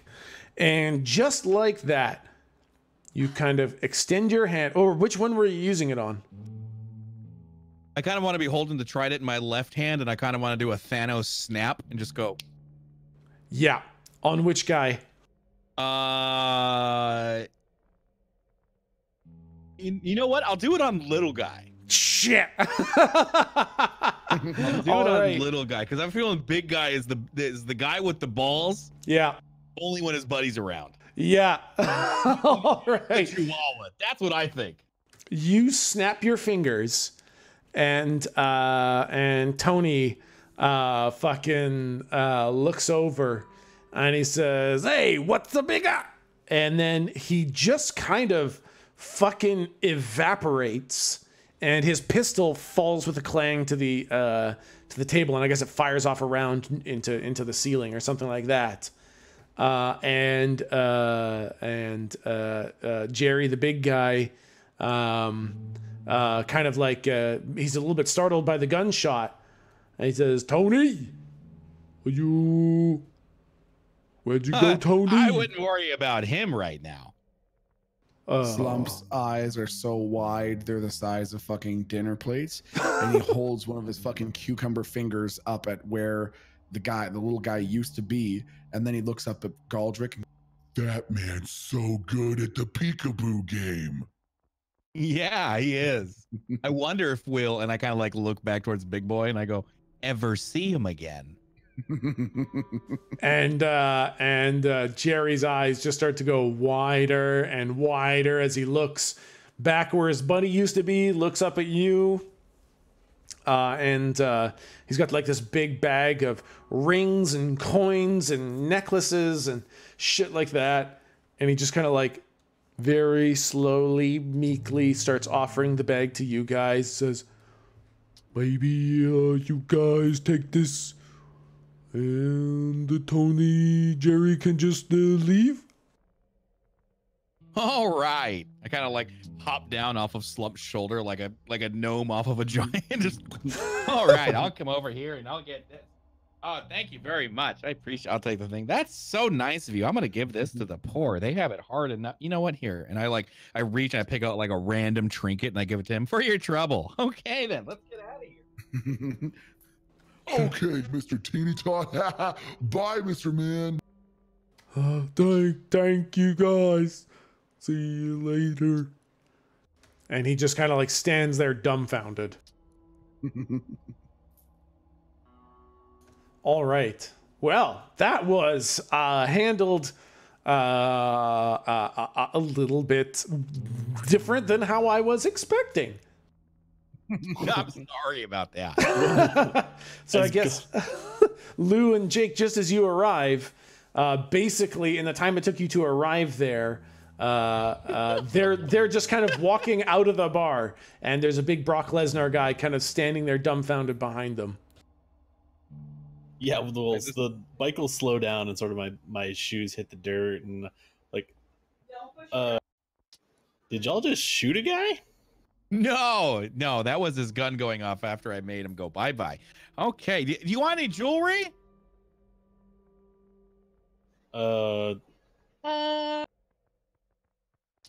Is by any chance, did we pass the guy whose leg we broke? Yeah, he had kind of crawled his way into the bar until he saw you guys going into the bar, in which case he tried to crawl back out of the bar, and he's probably like across across the street. He didn't make it very far. Oh, okay. Hey, sorry, those guys were dicks. You want some money? You guys dicks, you take my money, try to break my leg, I'm motherfucking monster, I'm gonna kill you. Slump looks at the man again and just heard the last part, kill you, and says, Mr. Teeny Tot, you want me to take his other shoe? I kind of like, wait, does the guy hear it? Yeah, he's like, don't take my shoe, don't take my shoe, I'm gonna fucking kill you, just shoot you with my gun, don't take my shoe. He's crazy as hell. Let's just get out of here. All right. And I kind of like, how close are you with the bike? Are you like within arm's reach? Yeah, sure. We'll pull it up like to the sidewalk. I'll go over to Lou and I'll just be like, hey, I got you a present. And I'll like reach in and I'll like just pull out something. Here you go. It's like a embezzled, the other thing. You know, with like jewels. Engraved? Bejeweled. Sure, let's go with that. A spur. Oh, nice. A bejeweled spur. Bejeweled spur. hey, that's my spur, give me my spurs back. Okay, let's get out of here. All right. Coming back is about the worst fucking idea we had. We're gone. All right, you guys are heading off to the sheriff's office? Yep. All right. Without much other consequence, you guys peel off towards the sheriff's office. Gotta grab my notes. As you guys, let's move us back to the main page.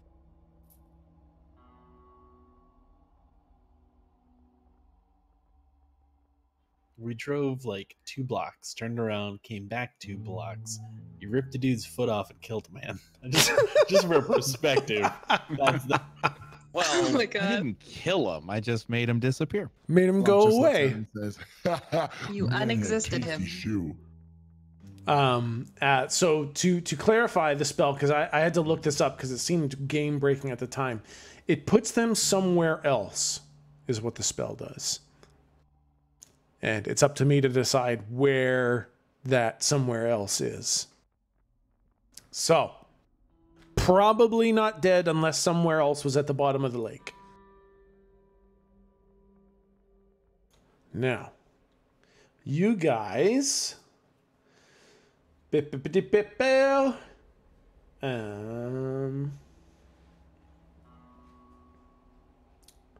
Man, that fight went completely different than I was thinking.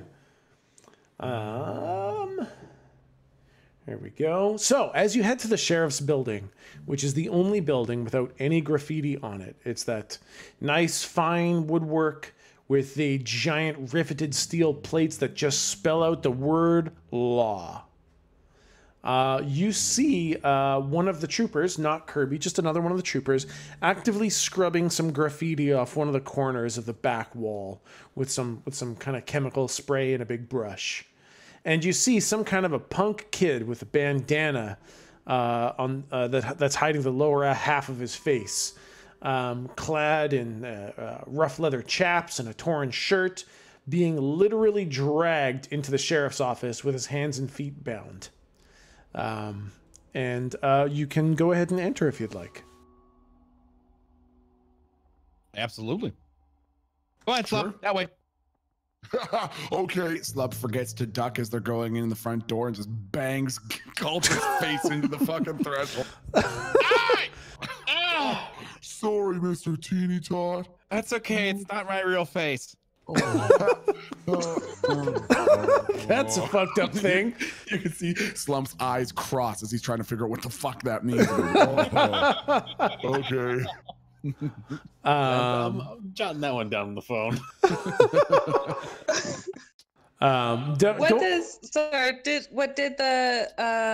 Could we see what the graffiti was?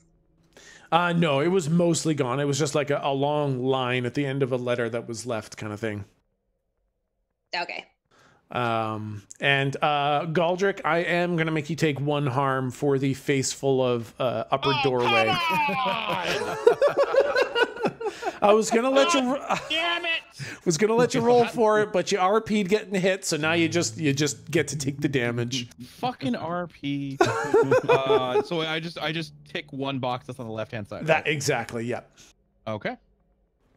And as you enter, you see the sheriff who was coming out to meet the individual being dragged in, and then sees you. And he says, well. Did you find that fucking Thunder Godzilla or whatever? Is it dead for good?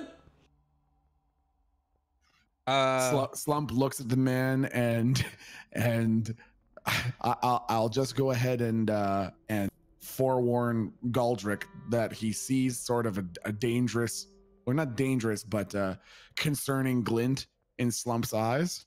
And Slump goes, Hi, Mr. Angry Hat Man. Slump learned about this white goopy stuff. Comes out of apparently there's lots of things in here in this world made out of this white goopy. I start smacking his forehead. God. I reach down. I reach down and like one hand I'm holding on to like Slump's ear, and the other hand I'm reaching into his noodle pocket, and I just grab some noodles and I just shove them into his mouth. And then these people. Now Yeah, Slump is it's just quietly dead. eating noodles. It was just a giant monkey. You see the sheriff, who we also have fucking fantastic art for, sitting there with like this grimace on his face, just permanently unhappy look. And as Slump starts to go into this fucking dialogue of all this really, really weird fucking shit that he doesn't understand, you see the face go from like that permanently unhappy look to kind of a placid, vacant, kind of, why is this thing fucking talking at me kind of look. Like, not actually interested in it. What a rank is the sheriff? Is that displayed somewhere or any system? The sheriff, I'm going to say that you get the sense that the sheriff just is the law. It is the top rank. I'm just gonna say, look, Aircap, it's just some fucking radioactive Godzilla shit from the lake. You know, Spider-Man, but look at monkeys. It's good. Yeah, he's dead. All right, well, are you sure? Because I gotta tell you, I've tried killing those things, and if you just shoot it a bunch, they come back to dead. Shooting the fuck out of it doesn't work. Tom usually has some kind of a thing. Yeah, we did. We used the thing. You did Tom's thing? We did Tom's thing. It turned into ash. When don't taste it, it makes your tongue go numb. And yeah, and it might be good with ramen though, with some broth. That sounds fucking disgusting. Slump throws up immediately. Oh my god. Kirby, who's at like the front desk, like I'm assuming that Slump's got a lot of volume to the vomit. Oh yeah, yeah. And halfway through the vomit, you hear him go, and then a half-digested shoe bounces off the desk. You see Kirby just fucking recoil.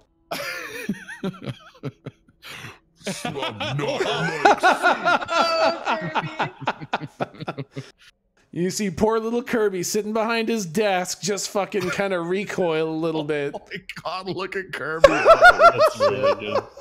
Oh, amazing. That hat is too big for him. The hat is just too big for the guy. I'm gonna pull my sweatshirt like up over my nose so I don't have to smell this shit. And Yeah. I'm gonna walk back out to the lobby. Slump looks at Kirby and then at the half-digested shoe and says, You gonna finish that? Kirby says, no. Slump just looks around. He's already forgotten what he had asked. He's just sort of looking around the. That's so what else you got for us, Sheriff? All right, listen. If that thing is truly dead, I mean, we're gonna wait a couple days, and I swear to fuck, if my electricity card starts getting zapped again, there's gonna be hell to pay. But if that thing's really dead, I could offer some sort of compensation, I guess. I've got a few friends back at the TAC. They could probably build something for you if you really need it. I suggest something like a blast blade for Big Mr. Fuck Off there or something like that. I kind of like to look up at him. Mr. Fuck. I look back. Can they make a saddle? That's a I'm not gonna lie, that's a real weird request, but I guess maybe. I'm just wondering. I just want to know how good they are. That's it. I'm not asking. I'm not putting in that requisition. I'm just wondering if they're good. Yeah, I suppose if you really wanted a saddle, we could do that. Just mull over it and leave a note with Kirby. He'll get back to me. But listen, I gotta tell you guys, it's lucky I ran into you here. Yes? Jake's tapping on the glass. How about a boat? A boat you want? No. For killing one fucking gobbledygook, you do not get a fucking boat. That is not gonna happen. I will build you a saddle or a gun or something like that, but you will not get a fucking boat. Oh, How many monkeys do we have to kill to get a boat? I don't know, 10? Okay, remember that. I pointed Jake. Remember that. Got it. Now, Write listen. it down in one of your fucking phones. No. Clicking in my phone. Listen, the way this has always worked is that I got these reports from my troopers about these gobbledygooks that I just couldn't give less of a fucking shit about, right? And then I usually tell Tom, or I guess I tell you now, but that is just an enormous fucking waste of my time. And not to be disrespectful, but I honestly have way more fucking important shit to deal with than ghouls and nasty goblins and fucking electric Godzillas, okay? So I'll tell you what.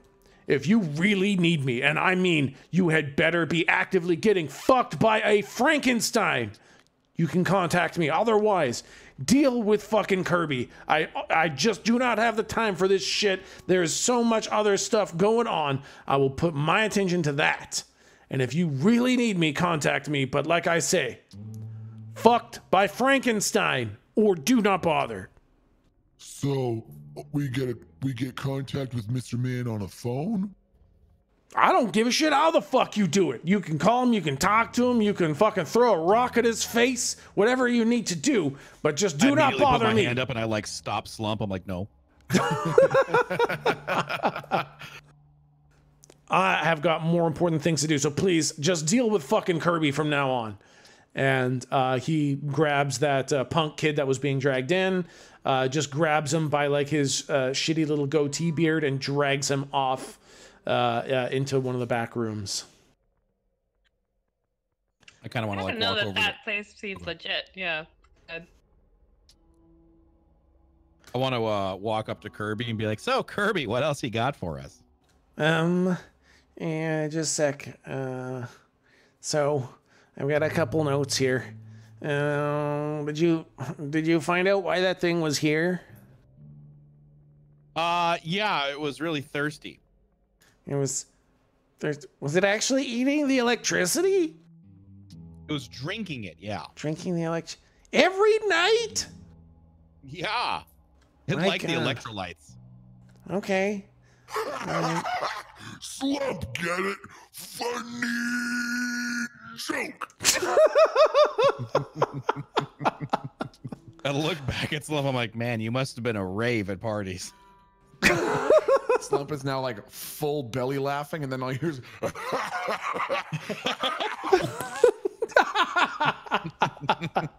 he looks very bashful.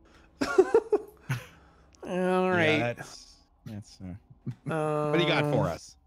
Well, I mean, as long as you can make sure the thing's not coming back and that there's not going to be more of them, then I guess just decide what kind of thing you want the tack to build, and I'll make it for you.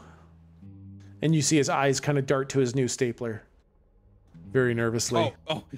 I like how you already knew what I was gonna do. I was gonna look at Kirby and just be like, Kirby, I want to be honest with you. I want to like slowly like reach my hand over the counter, just like grab the stapler very obviously, and keep, not lose eye contact with them.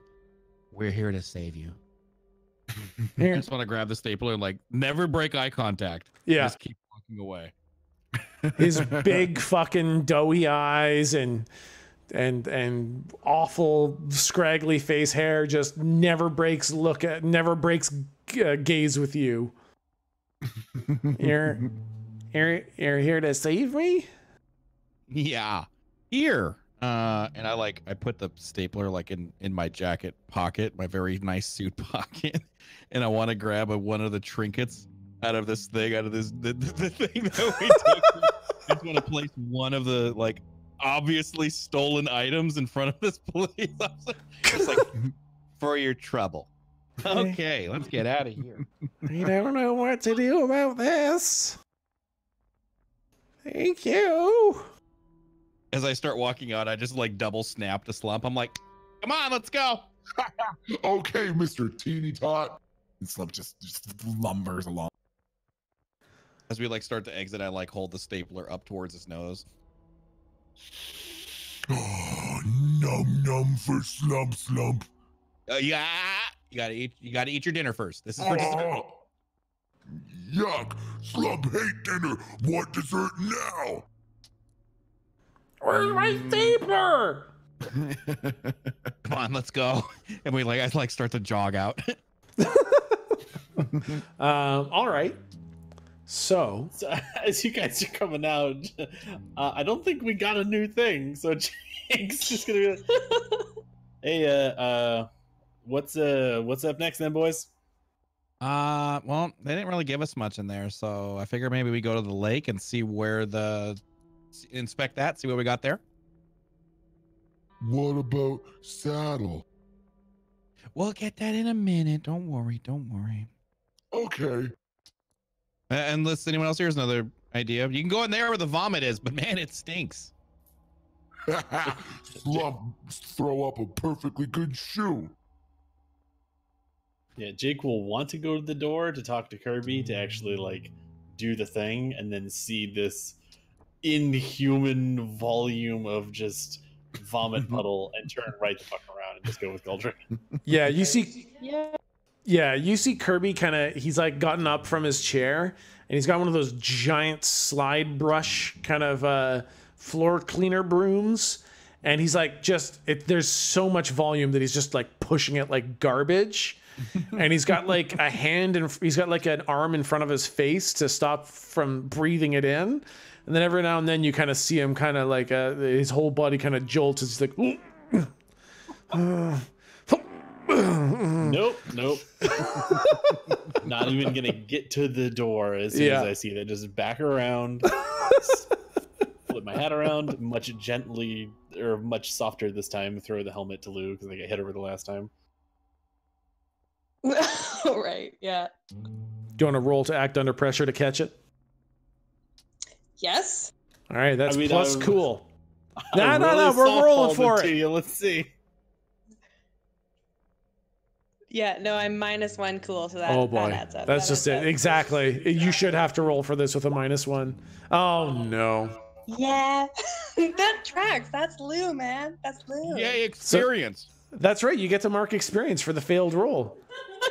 Oh yeah, does this also use up one of my bad premonition things? No, I would have to actively -1. I didn't because you already failed that.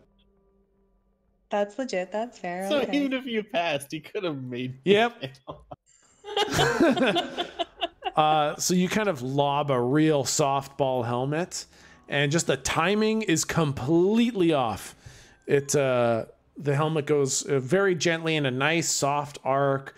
Would have been perfectly right where Lou's arms are, but the arms are kind of open, and then the helmet passes through, and then the arms close, and it just lands on your toe. Thank you. I'm just gonna really try not to laugh and just turn away and get on the bike. All right, so you guys are heading to the docks then, or I guess to the lake. Yeah. Okay. So as you guys head to the lake, you drive past the noodle place, which is still fucking packed, even though it is starting to get late into the evening. You drive past the bar, and kind of down the cross street, long way down the cross street, you see a small individual crawling on his stomach away, and you proceed over to the lake. And when you get there, those of you who've been here know that there are some very rudimentary docks set up here. Because it's late at night, they're mostly abandoned. And there are no boats in the water, which those of you who know would know. No metal can sit in the water for more than a minute. So what usually you have to take across water like this is things called slide boats, which are like bullets that have been cut in half long ways. So like imagine you were driving a convertible bullet, and the way they work is a fin sticks down. They're kind of launched at high speed across the surface of the water, and then a fin sticks down out the bottom and keeps the boat hydroplaning. And then that fin is retracted as a new fin dips down into the water. So it's got kind of this rotating cycle of fins that keep it hydroplaning, such that the majority of the boat never actually needs to touch the water. It's common technology on planets that have awful, very bad water like this that hasn't been terraformed yet. So this the chemicals in the water, which are like dull oranges and grays swirling in the water, are the chemicals that are attempting to neutralize and terraform the water, but it is a very, very long process. So as you approach this huge water, or this huge lake, very big water, as you guys approach the very big water. The biggest water. The biggest water. It's going to be huge water. Best water. Okay. You see an individual wearing a big heavy poncho with a hood over top, kind of pulling a hovering object along the docks. And he is kind of like pinching, he's kind of pulling the hovering object with one hand in a rope. And the other hand is pinching the hood of the poncho closed so as to obscure his face, and he's kind of looking around very anxiously. And you don't see anybody else immediately around. I kind of look at Jake to see if he wants to take the lead on this conversation, because I feel like I bullied him in the police department. So yeah, you're like clumping next to me on slump and like look at him. I just look at you and I'm like, talk to him. He looks like your type. All right. Hey! So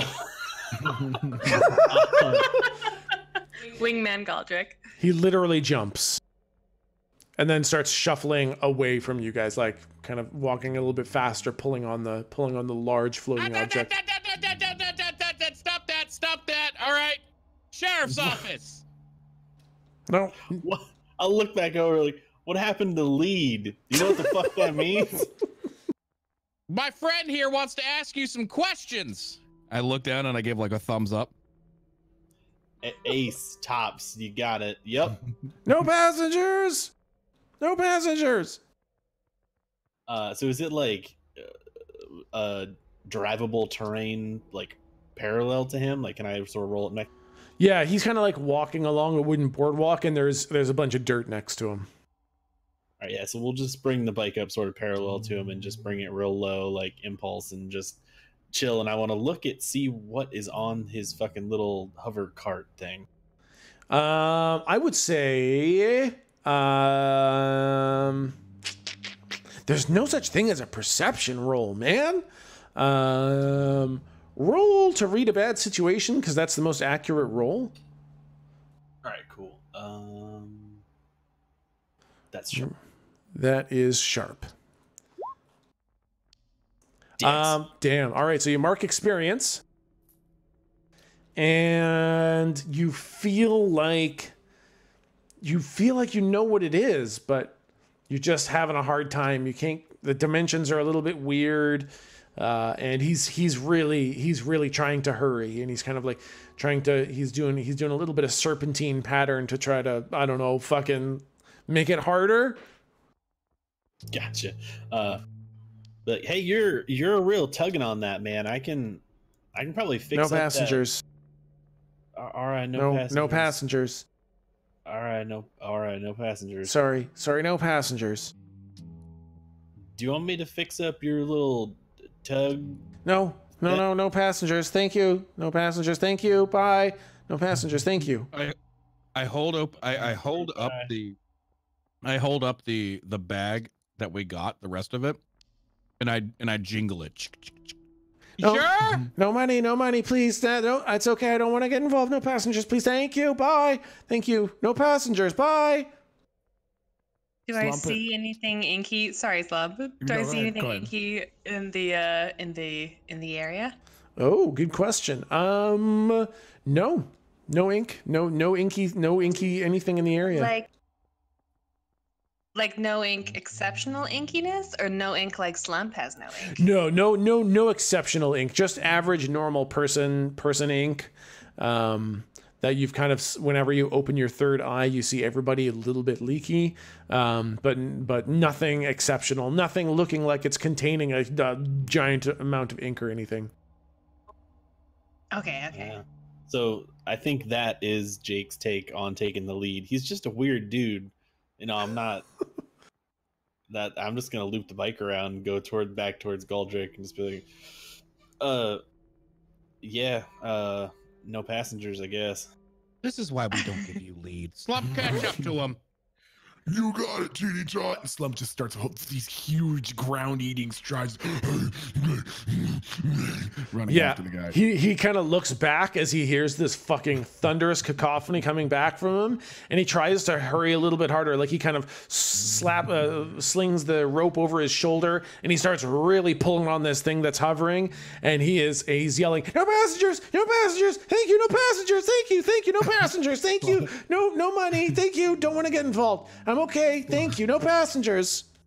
Slump is going to swing one of his watermelon-sized hands at the cart to try to gently stop it. Like in the front of it kind of thing? Yeah, exactly. Like grabbing a corner and then just like stopping it dead in its tracks. Yeah. All right. You try to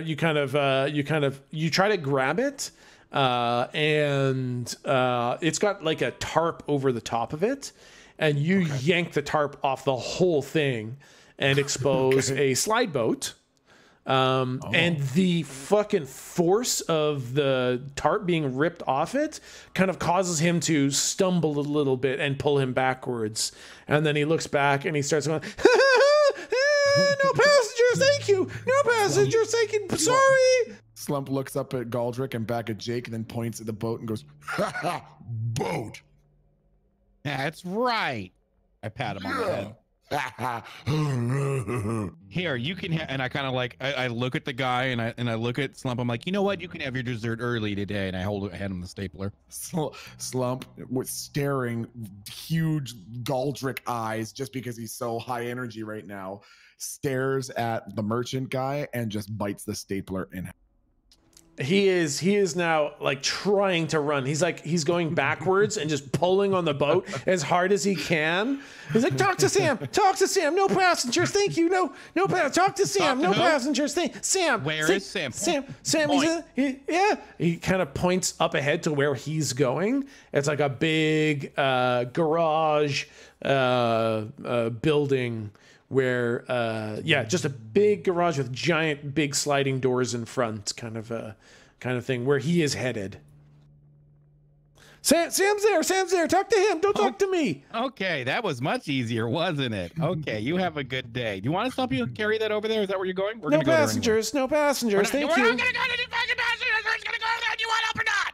It's okay. You'll be Slump's passenger. And Slump just like picks him up by the back of his collar and just starts carrying. All right, I'm gonna have roll to help out. Nice. Nice. Okay. Roll to help out is roll plus cool, and Slump's cool is -1. 2d6 -1. Oh no, that's technically a miss. So mark experience. All right. And he's like trying desperately to he's like doing serpentine and trying to duck and dodge as you try to grab at him, but like your hand is so fucking big he can't get out of the way of it. And so you kind of grab a bit of his hair and his coat, and you go to lift up, and you hear a tearing sound as you have some coat and some hair in your hand. Slump here's the rip like Velcro, looks down to his hand, and then looks up at Galdric and says, "Snack?" Is it just hair? Does he have just hair? Hair and a bit of jacket. Is it still attached to the man? It is not. It is a little bit bloody, and and the guy is making like a whinnying animal sound. It's like passengers.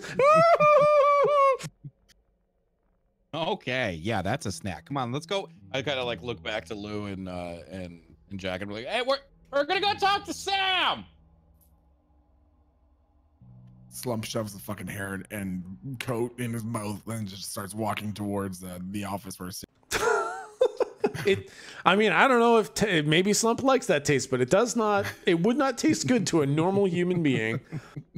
I mean, Slump eats people. That's true. Shit. That's fucking true. This tastes pretty good, actually. It's got a little bit of people in it.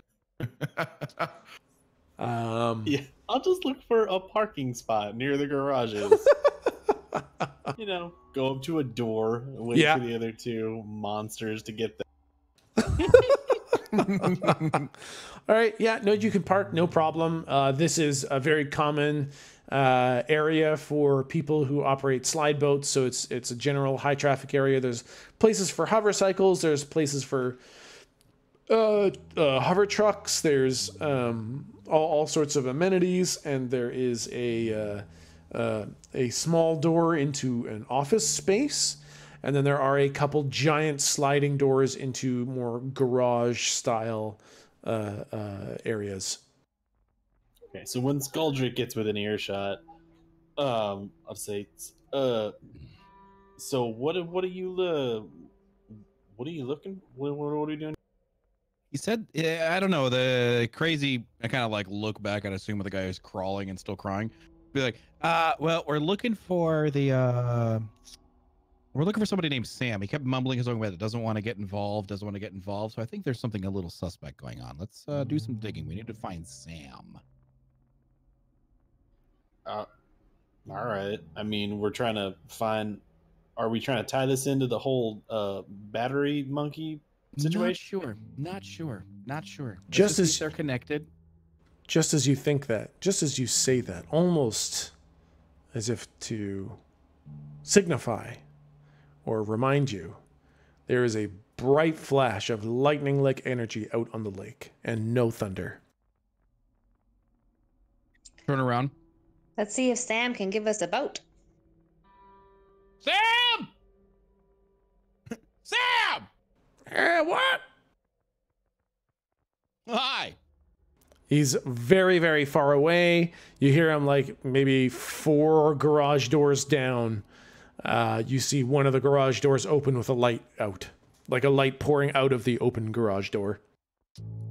I look at Jake. All right, you can have the lead. I kind of like have my hands in the air, like, go ahead. AKA, I'm getting a glass of water. All right then. All right, you head over to the open garage door. Yeah. And when I get in, I sort of want to look around and to see if the setup is something that I'm used to with like a normal bike garage versus a boat garage. Yeah. Okay. So, what does investigate a mystery do? Would that be anything? Nah, that's more like monster related. Okay, so you look around and you see like this hunched over, craggly old salty ass sailor kind of throwing ropes around a big slide boat. He's hitting some buttons and flipping some switches and just looks like he's doing something to a slide boat. And this garage seems to have basic amenities for maintaining these vehicles. All right, so I'll look around and sort of, seeing common tools on the walls and stuff like that. I'll relax a little bit, put the phone away. Yeah. Hey, Sam? Yeah, what? Hey, your boy outside said no rides, but I think we're looking for a ride. You're gonna have to speak into my good ear. The ocean's been hard on my hearing. So I'll just keep getting, I'm not going to talk louder, but I'll just keep getting closer. What were you saying? Slump looks at Jake like, do you need some help? Yeah, okay, so, Slump, I'm going to say a word, and then I need you to say it real loud okay? So say boat. Okay. Boat. Boat! Oh, God! Okay, what do you want with a boat? Oh, my God! I'll give Slump sort of a gentle pat and a nod, get your... Slump just has this huge fucking derpy grin on his face. Like, he doesn't know why he said the word. He's not following anything that's going on. He was just happy to have the chance to yell something. And I'll just say, how much? How much? Oh my God! You want to ride on you want to ride on my boat? Where do you want to go? And I'll just sort of point out to the periodic flashes of light over the water and just go, out there. Oh, I see. You want to go out to the island out in the middle of the lake. That's the catch. See, no one can get to the island except old Jimmy out there. Jumping Jimmy, as we call him. He's a bit of a nervous fella. He's the only one that can get out to the island, but he don't take passengers. Okay, so like he's pointing to the dude that was walking in. Yeah, the other guy. Yeah.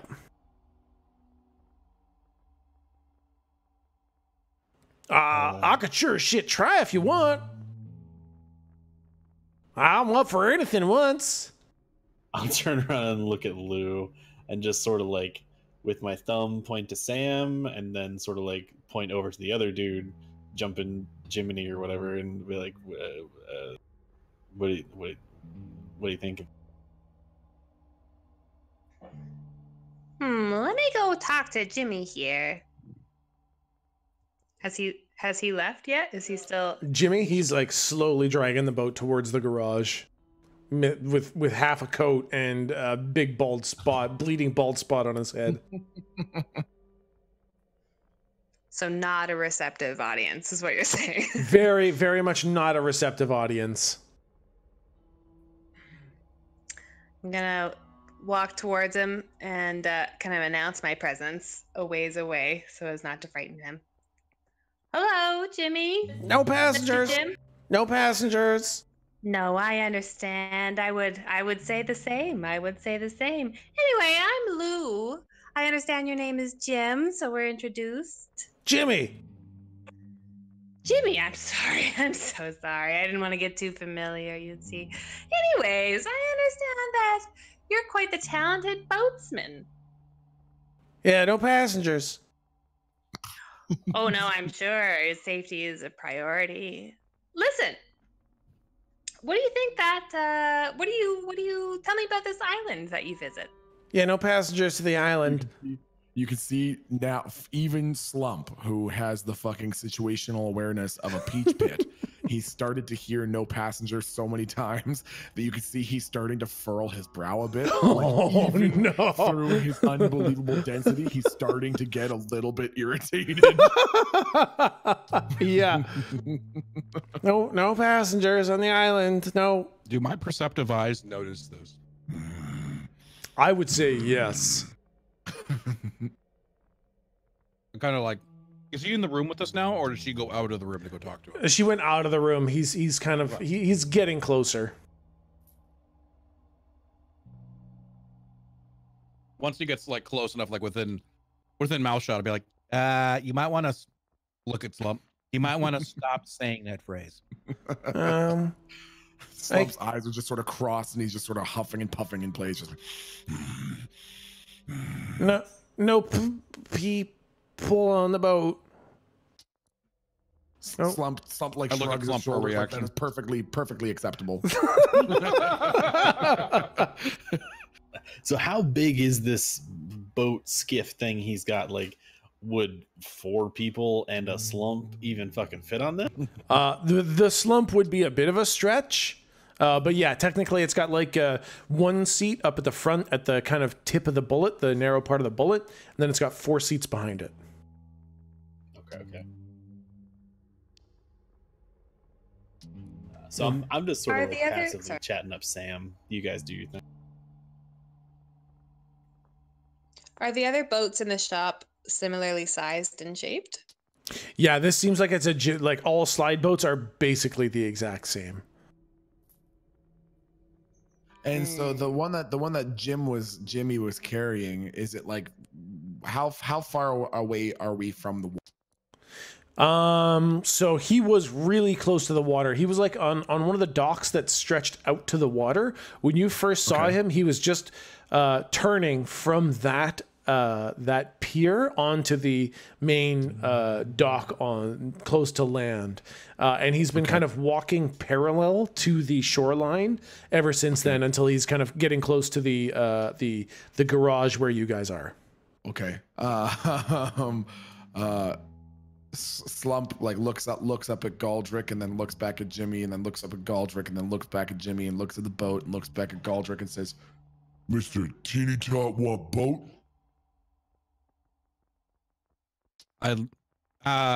Yeah. Slump, without even waiting for a response, I wanna go up and grab the front of the boat, like the tip of the bullet, and fucking hurl it into the water. Like, oh my god! Rip it out of his hand and just fucking hurl the boat into the water. What the fuck would the roll be for that?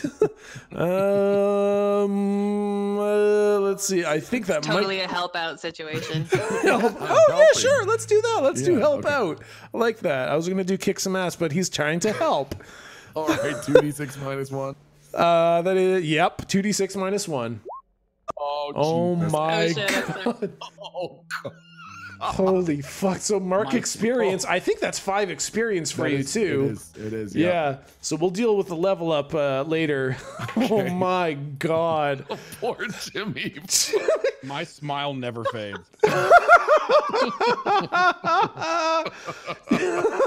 You just kind of walk up. As you walk up, Jimmy kind of recoils and kind of like grabs the rope with both hands to be like, don't take my boat. And then you just fucking grab this thing and it's hovering, right? So it's no fucking problem to just grab it. And when you go to throw it, I guess you just kind of miscalculate your strength and you apply too much force too quickly and you just snap the front of the boat off. And the rest of the boat just kind of like spins in place. The back of the boat spins around and hits Jimmy in the fucking face. And then the rope pulls on him and it throws him forward into the dirt. And you're holding on to the very front tip of the bullet-shaped boat. Okay. Slump just looks up at Galdrick and Jimmy and then slowly back up at Galdrick and goes, uh-oh. No passenger peel on the boat. So, I'm still over with Sam, yeah? Yeah, you're talking with Sam, yeah. So I want to find out if like this Jimmy works for Sam. Like, does Sam own the dock or the garage or the boats or anything? Yeah, Sam's like, nah, we're all just slide boat captains. Most of us just run across the lake to some of the other settlements. I don't know what the fuck Jimmy does. He keeps going to the middle island. I think somebody lives there. He's always loading up with food and supplies and shit like that. Somehow he knows how to get to the middle of the fucking island, but the rest of us there's a fucking storm there that he can just weave through, and the rest of us mostly get our ass kicked by that fucking storm. Got it. So essentially Jimmy's like independent contractor. He doesn't work for Sam. That's right. Yeah. No, Jimmy, they're all just independent boatmen doing random things, and Jimmy is among the random boatmen. All right, so I'm just gonna give Sam a pat and be like, "All right, take care, old timer." All right, you take care. I'll come on out to Jimmy, and like, oh, My boat, I need my boat.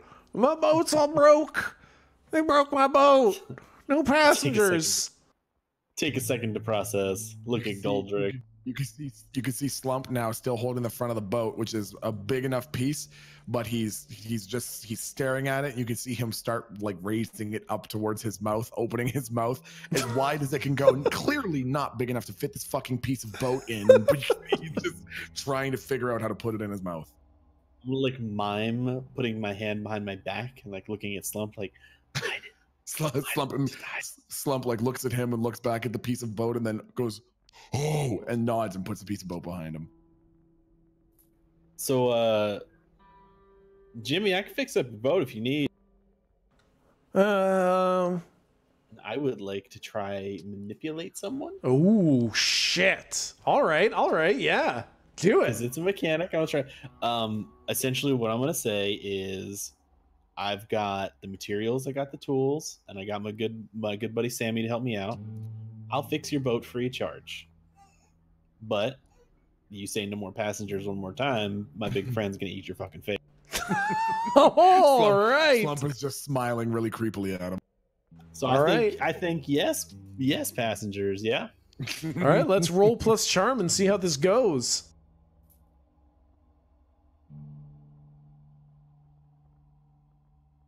Hold on, I gotta check my charm. Sorry, it's not good. I think Galdrick is literally the only one with any charm. Oh shit, 8. All right, mixed success. On a 7 to 9, they'll do it, but only if you do something for them right now to show that you mean it. If you ask too much, they'll tell you what, if anything, it would take for them to do it. All right. So he kind of looks at his completely fucking demolished boat. And he says, all right, do something right now to show that you mean it. He says, if you can get the hover working back so I can put this in the garage, then maybe. If you can actually fix my boat, okay. All right, so Jake's eyes, like, as soon as he says that, I get like my little fucking squint on, and I'm like, all right, we're good. And I look over at Slump, and I point to the toolbox inside Sam's garage because the door's still open. Yeah. Let's go, Slump, toolbox. Nope. All right, nope. Goldrick, toolbox. Slump is so excited that he's been asked to do something, like he's been given a fucking morsel of responsibility, that he starts giddily like jumping up and doing sort of like the jogging in place knees, like high knees, like with Goldrick still on his shoulders, just bumping around. Everybody is like, everybody's feet are like unsettled. It feels like an earthquake. You hear Sam, holy shit, what the fuck's going on out there? Yeah, I mean, that's all I need. I've got like a little multi-tool. It's not enough to get the job done, but it's enough to start poking around. I'm just gonna pop a squat right next to this. What does he want? The hover on this like tug thing fixed, or the hover on the? Basically the hover on the boat, like when the fucking front was ripped off, it threw all the everything into shit and it stopped hovering, so it's just like laying on the ground. So if you can get the hover back working so that he can put it back in the garage, then he'll agree. And so I think this will be an act under pressure. All right, so yeah, we'll try and fix this shit up. Yeah, so a roll plus cool. I don't know what your cool is. You're cool. It's I get to swap it with my sharp because I'm a thing. Oh shit, nice. And I do have preparedness, so if I need a weird part for hover shit, because that's like what I do for work. Yeah, that's why I got the we got this eyes, because this is my fucking wheelhouse. Abso-fucking-lutely. Nice. Yep. 8. That's a mixed success. So on a mixed success, the keeper is going to give you a worse outcome or hard choice or price to pay. Which of those would you like? Worse outcome, hard choice, price to pay. Hard choice. Hard choice. Fuck. Okay.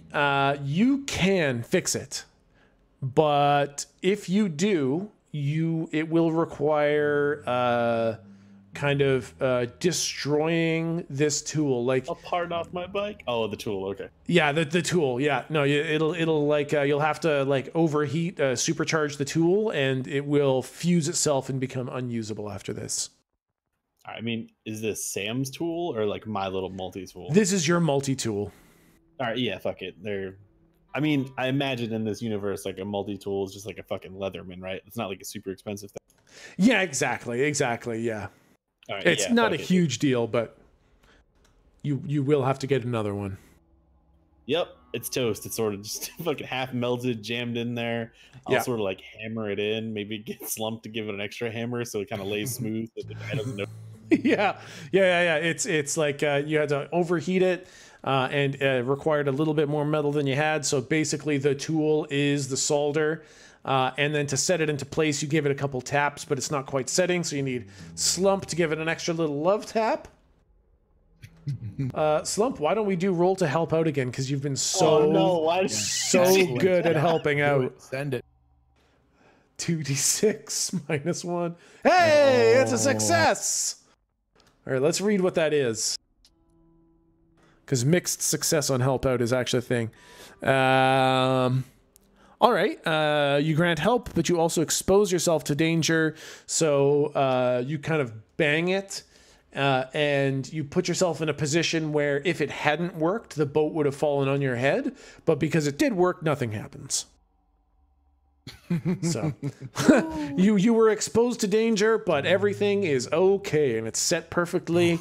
The anti-grav hover unit kind of sparks back to life, and the boat with the missing front piece hovers back into the air, and you guys are ready to go. And like Jimmy kind of starts pushing it into the garage. I'll spin my hat back around so it's like bill forward and be like, all right, no bigger than a minnow in a fishing hole. Let's get it going. All right. And then okay, so you get into the garage. Do you want to just take Sam's tools, or do you want to like request them, or do you want to manipulate someone into getting them from him? I mean, he pulled it into Sam's open garage or a different garage. Does he have tools in his spot? That's okay. Yeah, that's a good point. Yeah, no, he has his own garage spot and his own set of tools, so you don't need Sam's tools. Even if I need something weird, I'll walk over and just be like, hey, old timer, and just grab it and walk back. Yeah. Okay. Then we'll use your act under pressure to do it for this one too. And yeah, no, I think that's good. That's good. You can fix the boat, and Jimmy seems unbelievably anxious. Like he is not happy with this deal that has been made. He does not want passengers, man. But a deal's a deal. Jimmy's like, you guys want to ride tonight or tomorrow? Maybe next week? Maybe 3 months from now? Maybe. Do you want to ride next year? Friday seems fantastic. It all depends on how much time we have. It's a pretty quick ride. I know how to get there. Especially since you broke the mechanics and I'm not supposed to be your pilot. Oh! Oops. Do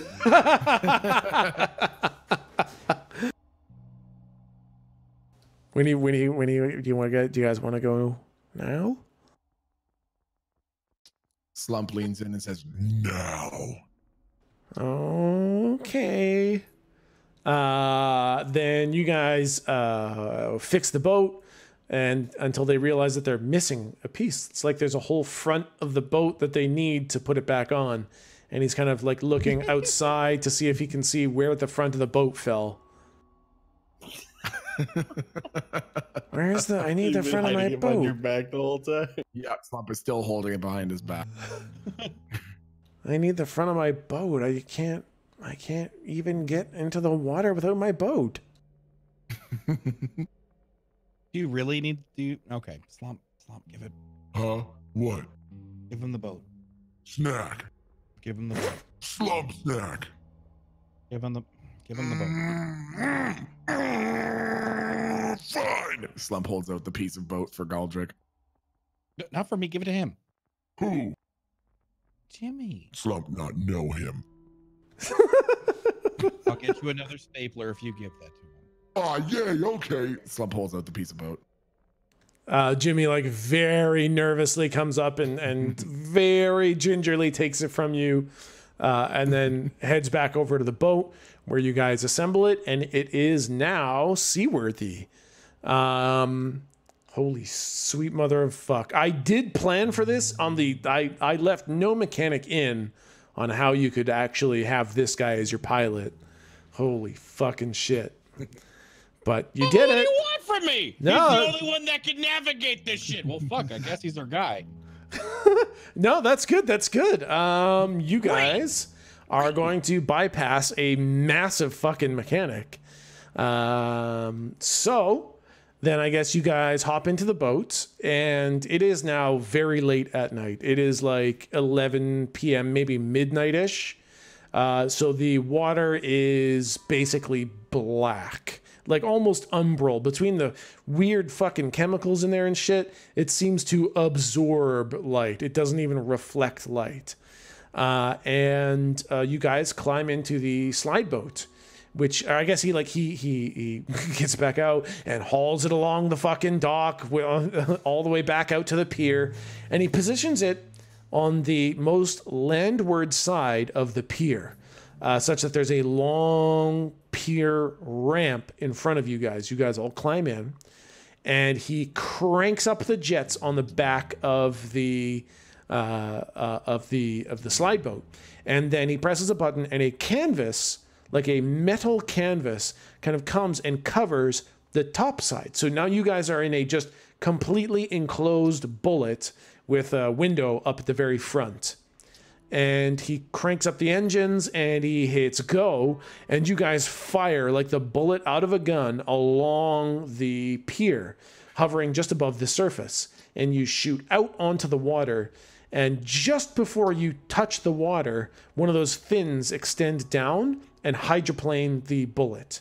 And then as that one sits in the water for maybe 10 or 15 seconds, another fin extends down into the water, maintaining the hydroplane of this bullet, such that you guys are able to not hover over the water, but stay hydroplaning above it on a rotating set of fins.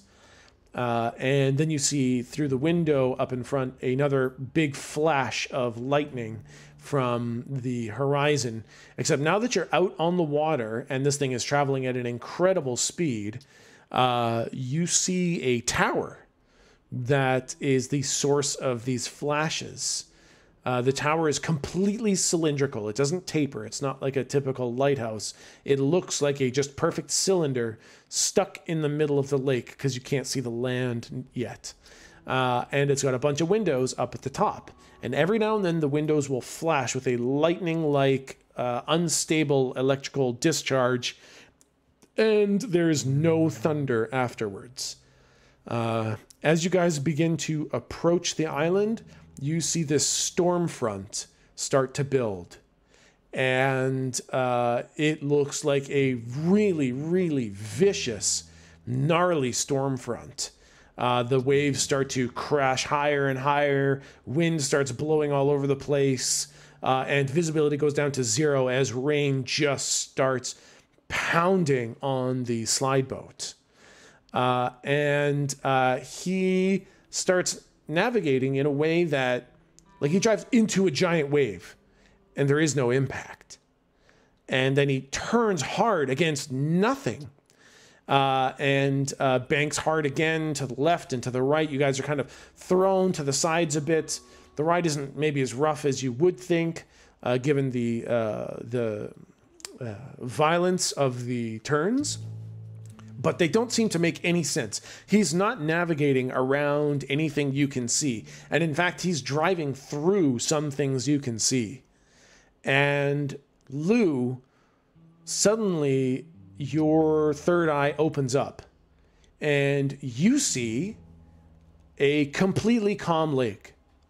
There is no storm and there is no waves. What you see is a couple metal spikes sticking up out of the water that he's steering around, and a ribbon of white ink that is kind of spiraling and scattered, circular kind of ribbon of this white ink suspended around the island, and he's navigating in between the breaks in this inky ribbon. And then he gets close to the he passes through all those inky ribbons, and then Lou, you do see the wind start to pick up. Everyone else, this seems like it's just more storm, but Lou, you see something else. You see like a thin ribbon come down from the sky and touch the water. And then you see this wind, very real wind, not inky wind, just very real wind, start to whip up. And the rest of you see this funnel start to descend from the sky. And what you see is a tornado. And now, Lou, you don't see the inky ribbon anymore either. You also just see a tornado. The clouds have all been caught up in this, and you see a full-blown funnel in front of you guys. And Jimmy says, that's not supposed to happen. And then, Lou, you do see something. You see ribbons of ink inside the water spout tornado. And then your third eye turns off. and everyone else, you see something inside of this water spout. And it isn't until one comes flying out at you that you see what you are actually looking at. I'm leaving the campaign. And you guys are staring at a full-blown motherfucking Sharknado. This is a water spout that has become enormous in size, and there are hundreds of sharks on the inside of the fucking tornado being flung out in all directions. Whoever's sitting next to me, I'm like smashed up against the side of this thing, and I'm like white knuckled on to whoever is near me. I do not like water. I do not like that. Slump is with his massive watermelon hands is just clapping very gently, going, Ha ha! Yay, bitey water dogs. I just look like Aldrich, smiling a little more. You think this is the weirdest thing I've seen this century, but it's not. I'm going, teeth. Oh my gosh, the teeth. Wait, century? What do you mean century? Another story for another day. And the sharks are thrown in every which direction. Some of them are thrown ass backwards. Some of them are thrown upside down. But there are a lot of them. And there are no sharks in the water itself. The water is completely shark-free. It's only in the tornado that you see the sharks. Until finally, one shark is thrown directly at the boat. And its teeth clamp down on the front top of it onto that canvas, and it goes flying backwards and tears the whole top of the boat off. And Jimmy... Nope, I'm on the floor. Jimmy tries to adjust by trying to navigate around this, but the tornado seems to respond to his direction. As he changes, the tornado fucking adjusts direction, which of course increases the number of sharks that are thrown in your direction. And sure enough, one of the sharks comes flying, and you get a look straight down its mouth. Rows and rows of razor sharp teeth, just like you saw, Lou. And the shark lands squarely in Jimmy's chest, and it tears the top half of his entire body off as it goes flying off the side of the boat. oh. No, Jimmy. And the boat starts to wobble and start to dip down into the water. Oh god, no. Do the controls look anything like a bike? Maybe a little bit. I'm gonna do like a quick spin to see if anyone else is even moving for him, and if no one does, I'm gonna get on it. Slump just looks at the bottom half of Jimmy and goes, Bad water dog. Bad. I either want to help Jake with navigating, or I just want to take the controls, whichever happens. But just because I can see I saw what he was navigating around, Jimmy, pre-Jimmy. You know? Oh, yeah, so that stuff doesn't exist anymore. There's no more ribbons to navigate around, and there's no more spikes to navigate around. You guys have made it through that, and now it's basically a clear shot at the island, except for the giant fucking Sharknado actively hurling giant great white sharks at you guys. Minor factor of the Sharknado. Okay, so I hesitated. So if Lou also hesitates, then I will take the controls. But if Lou jumps on it, then they're yours. Oh no, yeah, my name is Lou Hesitate Hudson for sure. Okay, so butt pucker, look around, no one moves. I'm just lunge for the staring at control. All right, so then act under pressure to fucking see if you can steer this thing. That is plus cool, which I believe is Sharp. Oh, that's right, it's sharp, so it's a +2. Oh man. Oh boy, things were gonna get hairy if you rolled anything less. I've read about this sort of thing. It's okay. All right. I mean, that is genuinely what made it for you. So you have read about slide boat piloting. This is your first time at the actual helm, but you've read about it, and after just maybe 1 or 2 seconds of familiarizing yourself with the reality of it, you are able to pilot this thing. And you do notice that as you kind of carve to the right or to the left, if you maintain that direction, you can kind of outpace the Sharknado. But as you are driving, more and more sharks are being thrown until, sure enough, a big fucking great white, gnashing, angry shark filled with teeth and anger and hatred lands on the fucking boat. And it is biting whoever was sitting in the left-hand side of seats. I don't know where you guys are sitting, but whoever was there. As this thing is like hurtling towards us, can I try to cast out evil? Yeah, you can. Absolutely, you can. All right. I don't remember what that roll is. It can banish any unnatural creature from my presence. So It's use great magic? work. So that's not really unnatural, I guess. The circumstances certainly are, but I don't know if the creature is. The creature that's up to you. Creature is completely unnatural. These sharks are fabricated entirely from ink.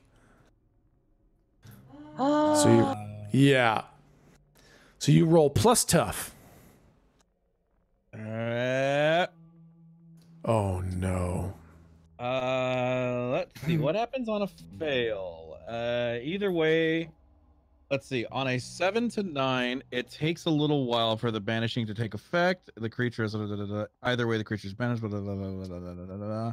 On a miss, something is keeping it here. That's bad. So you go to banish it, and the spell definitely takes hold. You see the skin start to evaporate off the shark, but it won't go away. And now you have this skinless, muscly, bleeding shark that is completely enraged. Just like its jaw is no longer being held completely, and it is thrashing with a mouth that is opening way wider than you thought a shark's mouth could possibly open, and it is going to bite everything. It is biting. Yeah. Yep. Slump looks at the shark and looks at Galdrick and looks at everybody else and is still slowly processing things, and then reaches to shove Jimmy's lower half into the thing's mouth like a pry bar, like to hold its mouth open so it can't bite anything else. I fucking like that. All right, roll to act under pressure, which is plus cool. Am I the only one that every time you hear under pressure, you're just saying ding ding ding ding ding ding? Oh, absolutely. Oh, that's -1. That's Oh, God. -1. Oh, hey. Hey, nice. Okay. So on a mixed success, Keeper is going to give you a choice between worse outcome or hard choice or price to pay. So you can choose hard choice. Hard choice. Damn it, that one's so fucking hard for me. It's the most narratively interesting one. I just got to step up my game. All right. Hard choice. Hard choice. Okay, yeah, sure. You can jam it. You can jam Jimmy into his fucking mouth, and that will stop him from being able to bite for a little while. Okay. But if you do, it's going to throw the whole boat off its turning radius, such that you get another shark on here.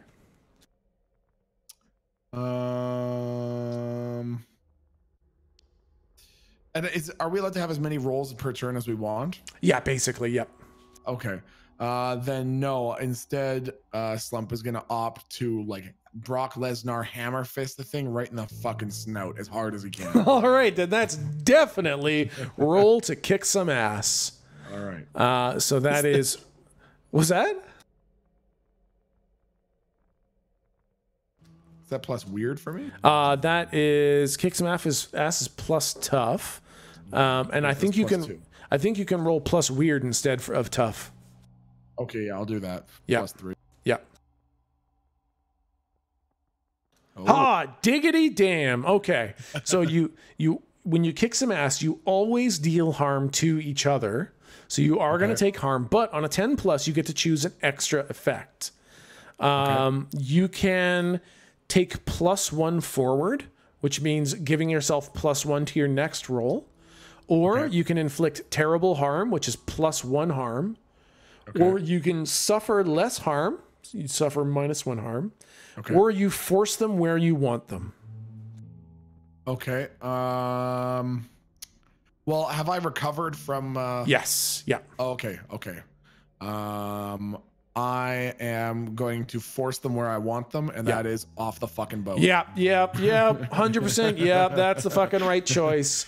So you grab the lower half of Jimmy and you shove it in this thing's mouth.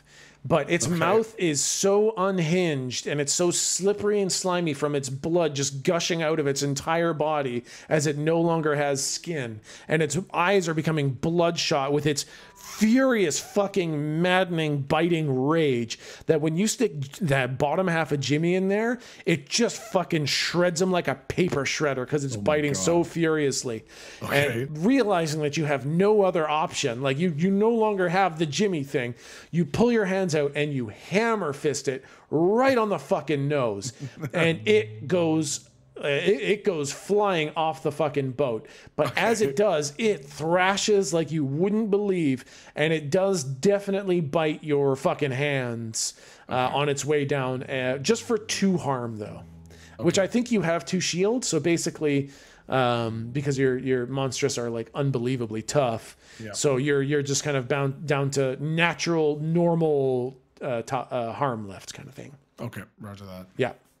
Okay, so And, as Slump does that, he throws the legs in and he sees the thing just shredding it, and then he had one trick that involved any sort of semblance of IQ, and as soon as that didn't work, you could see something fizzle out in his brain. He just figures he's going to resort to good old trusty, and he just winds up this huge veiny fist and goes, "Bad dog," and punches it straight in the fucking snout. That fucking tracks so hard with like, hey, I have a single idea. Didn't work? All right, punching time. So it goes flying off the fucking boat, and as it hits the water, it is fucking thrashing like crazy as it starts like dissolving in the acid, caustic, toxic waters, and its mouth is gnashing so furiously that as it starts to lose its physical composition, the bottom jaw literally just goes flying off it in one of its bites, and it's just a bloody, bleeding, angry, fucking skinless, jawless shark dissolving in the acid. Yuck. I still haven't stopped smiling. Is there like a hatch to the cockpit? It has been torn off completely. Got it. Never mind. Yeah. So I am going to make. I'm going to have Lou. You are going to roll to act under pressure. No, wait, you're going to roll to help out. I want you to see if you can, because it is an unnatural force that is causing the Sharknado to track them. I want you to see if you can help out to see where it's going and help Jake avoid another shark. So that is going to be thank you, Keeper. Yeah, plus cool. It plus says. cool, yeah. So she's not super cool. She is -1 cool, in fact. So then we go. Oh no! You're welcome. Experience. You mark experience. Yay! Oh yeah. What's up? Yeah, we got to do Slump's level up too. Yeah, we'll handle those kind of, I think, at the end of the at the end of the thing. Worries. Yeah. And so unfortunately, on a miss, you expose yourself to trouble or danger without helping. So I'm going to say that you are like, okay, so the wind is blowing this way. That means that we got to go straight towards it. So you kind of like accidentally give a bad direction straight towards the Sharknado. I guess, unfortunately, One of the many sharks goes flying at the boat, bites the front of the boat, but kind of like bites it and then gets flopped over. So the body kind of gets suplexed onto all of you guys. So everyone is going to take 1 harm from the body of a shark hitting you guys. And now you've got a shark attached to the front of the boat. It's not biting you guys. It's biting the front of the boat, but you do have a shark that you will need to deal with. However, you pass the Sharknado and kind of circumvent around it and are on a clean shot to land. No more sharks, except for the one that's attached to the front of the boat.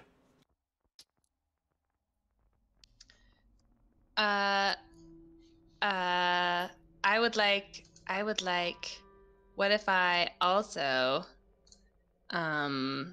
tried to, oh man, I should have waited to press the button before I figured it out, huh? Okay, how about if I read a bad situation? How can I get us from here to the Ooh, I like that. actual shore? I like that. Read a bad situation, roll plus sharp. Lou's pretty sharp if I remember. She's +2 sharp is what she's exactly 2.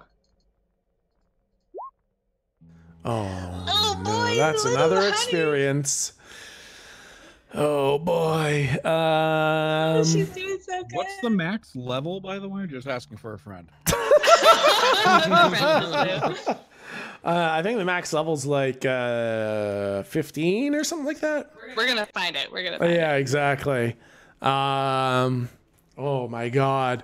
So what were you trying to read? What's like how do I deal with the shark on the front of the boat? Yeah, exactly. How do I get out of this situation kind of thing? Okay. Where's the options? Yeah.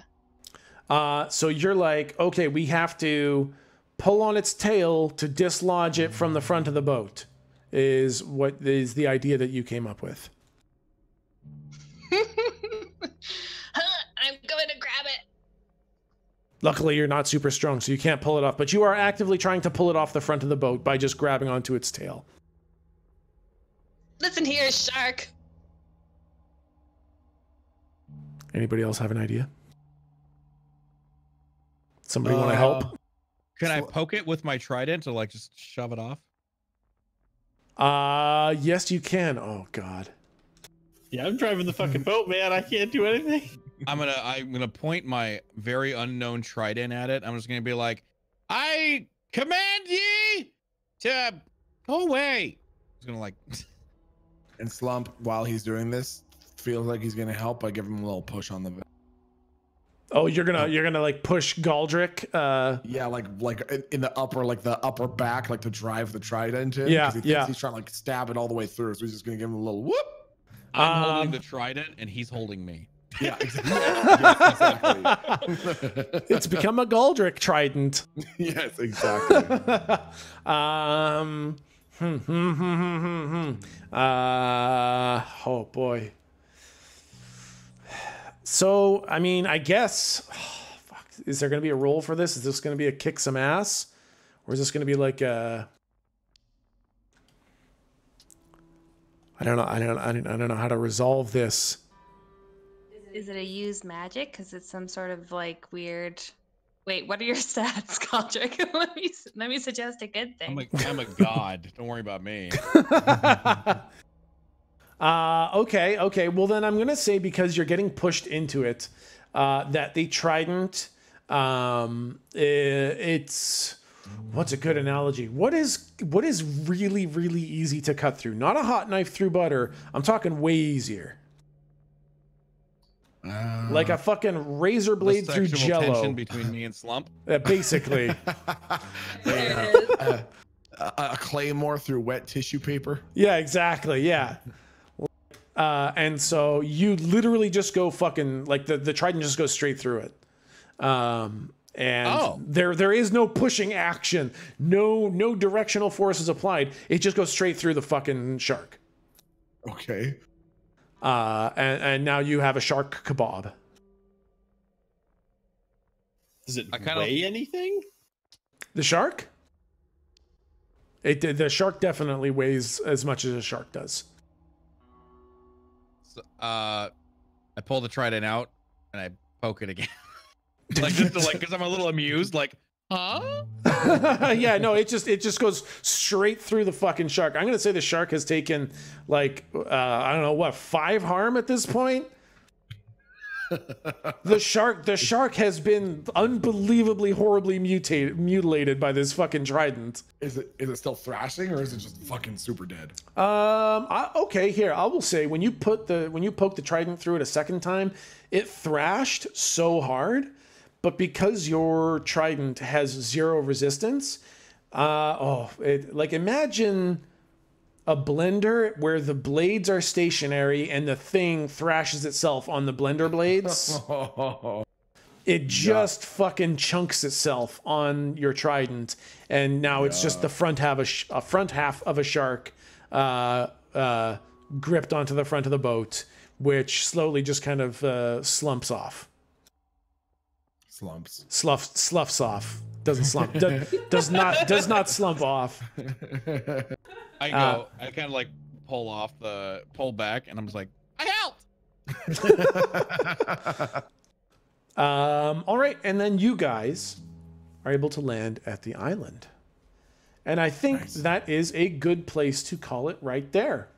Nice. Damn, you guys got through a lot of shit. I wasn't sure you guys were gonna get through that much today.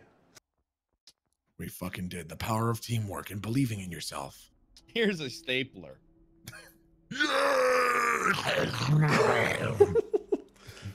So yeah, we had the absolutely amazing character art for everyone, which is just makes me so happy. So good. I'm Mr. Mystery Artist.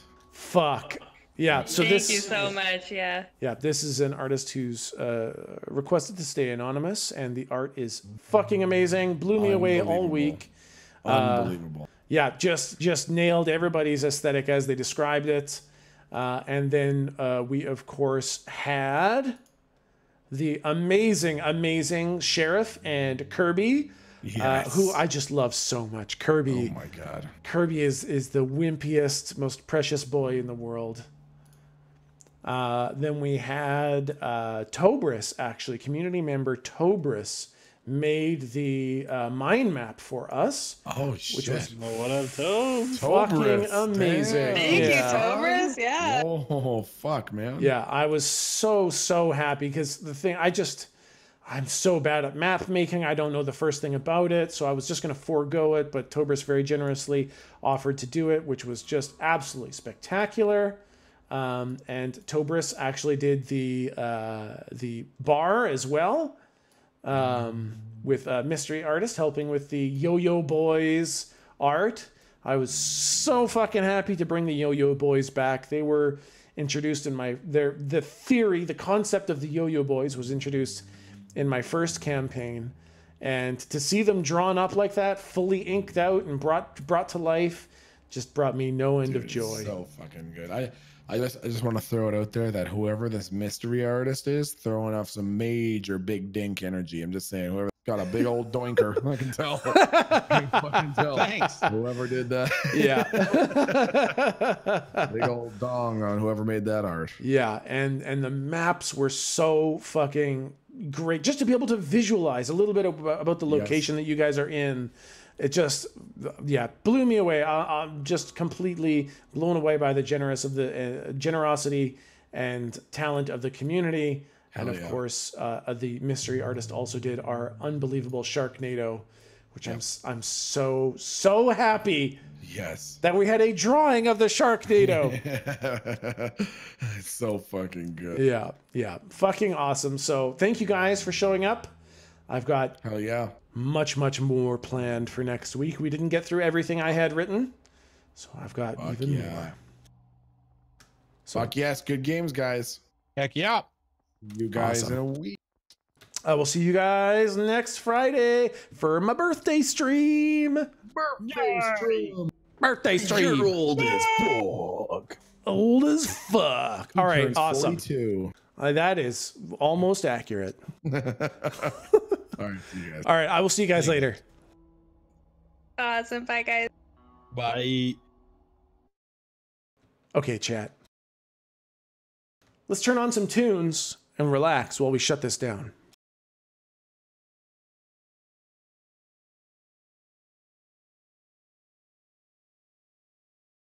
Did that work? Hey, it worked.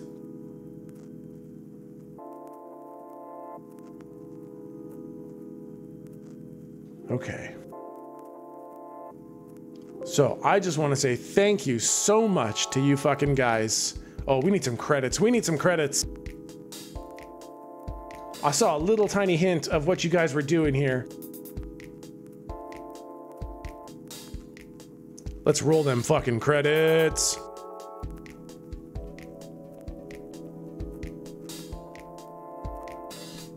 You guys. Holy shit. Look at my fucking... My stream labels are bananas active here, guys. We have so many followers, I can't even name them all. We had Dirty Cologne with 40 bits, Vuppa with 500 bits, saying a double for Detacta Wife. Thank you so much. Dirty Cologne with 40 bits, yay fun time. Thank you so much. Brian resubbed for 11 months in a row, saying one more month, baby. Then it's been a whole year, baby. Thank you so much. Vanguard with the 6 months in a row of tier 1 sub, giving a couple of them tactical nukes. Vobile, 8 months, saying, oh snap, hey buddy. Man, Mohi Hiko, hot diggity shit. Mohi coming in with the 12 fucking months of resub action. Unbelievable. Mathradical, 100 biddies, saying, for Tobris. Yes, thank you so much, Tobris, for the amazing maps. And Mohi Hiko, holy shit, 1,500 fucking biddies, saying amazing stream. Thank you guys so much. Thank you for all the follows. Thank you for the resubs. Thank you for the biddies. You guys have been amazing. It makes me a little bit sad that I don't get to interact with you guys in chat so much, but I'm having so much fun being the keeper for this stream that I hope you guys will forgive that and will enjoy the stream. Let's see who we can raid.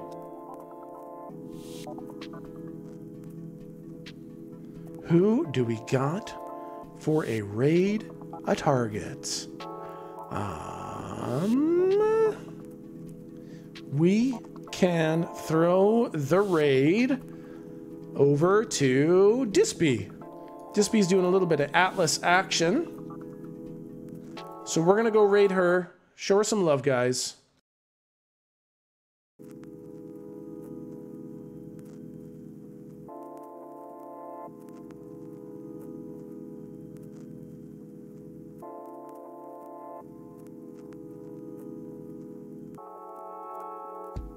All right, guys. Thank you so much for hanging out. I hope you enjoyed it. I'm going to be exporting these to YouTube. So if you missed any of it, or if you know anyone who you think would like it, direct them to the YouTube or the VOD. I'll put some links on my channel, on Twitter, on Discord. This has been so much fucking fun. Good night, great stream. Thank you, Subuko93. Have a great fucking night, you guys. I love you guys.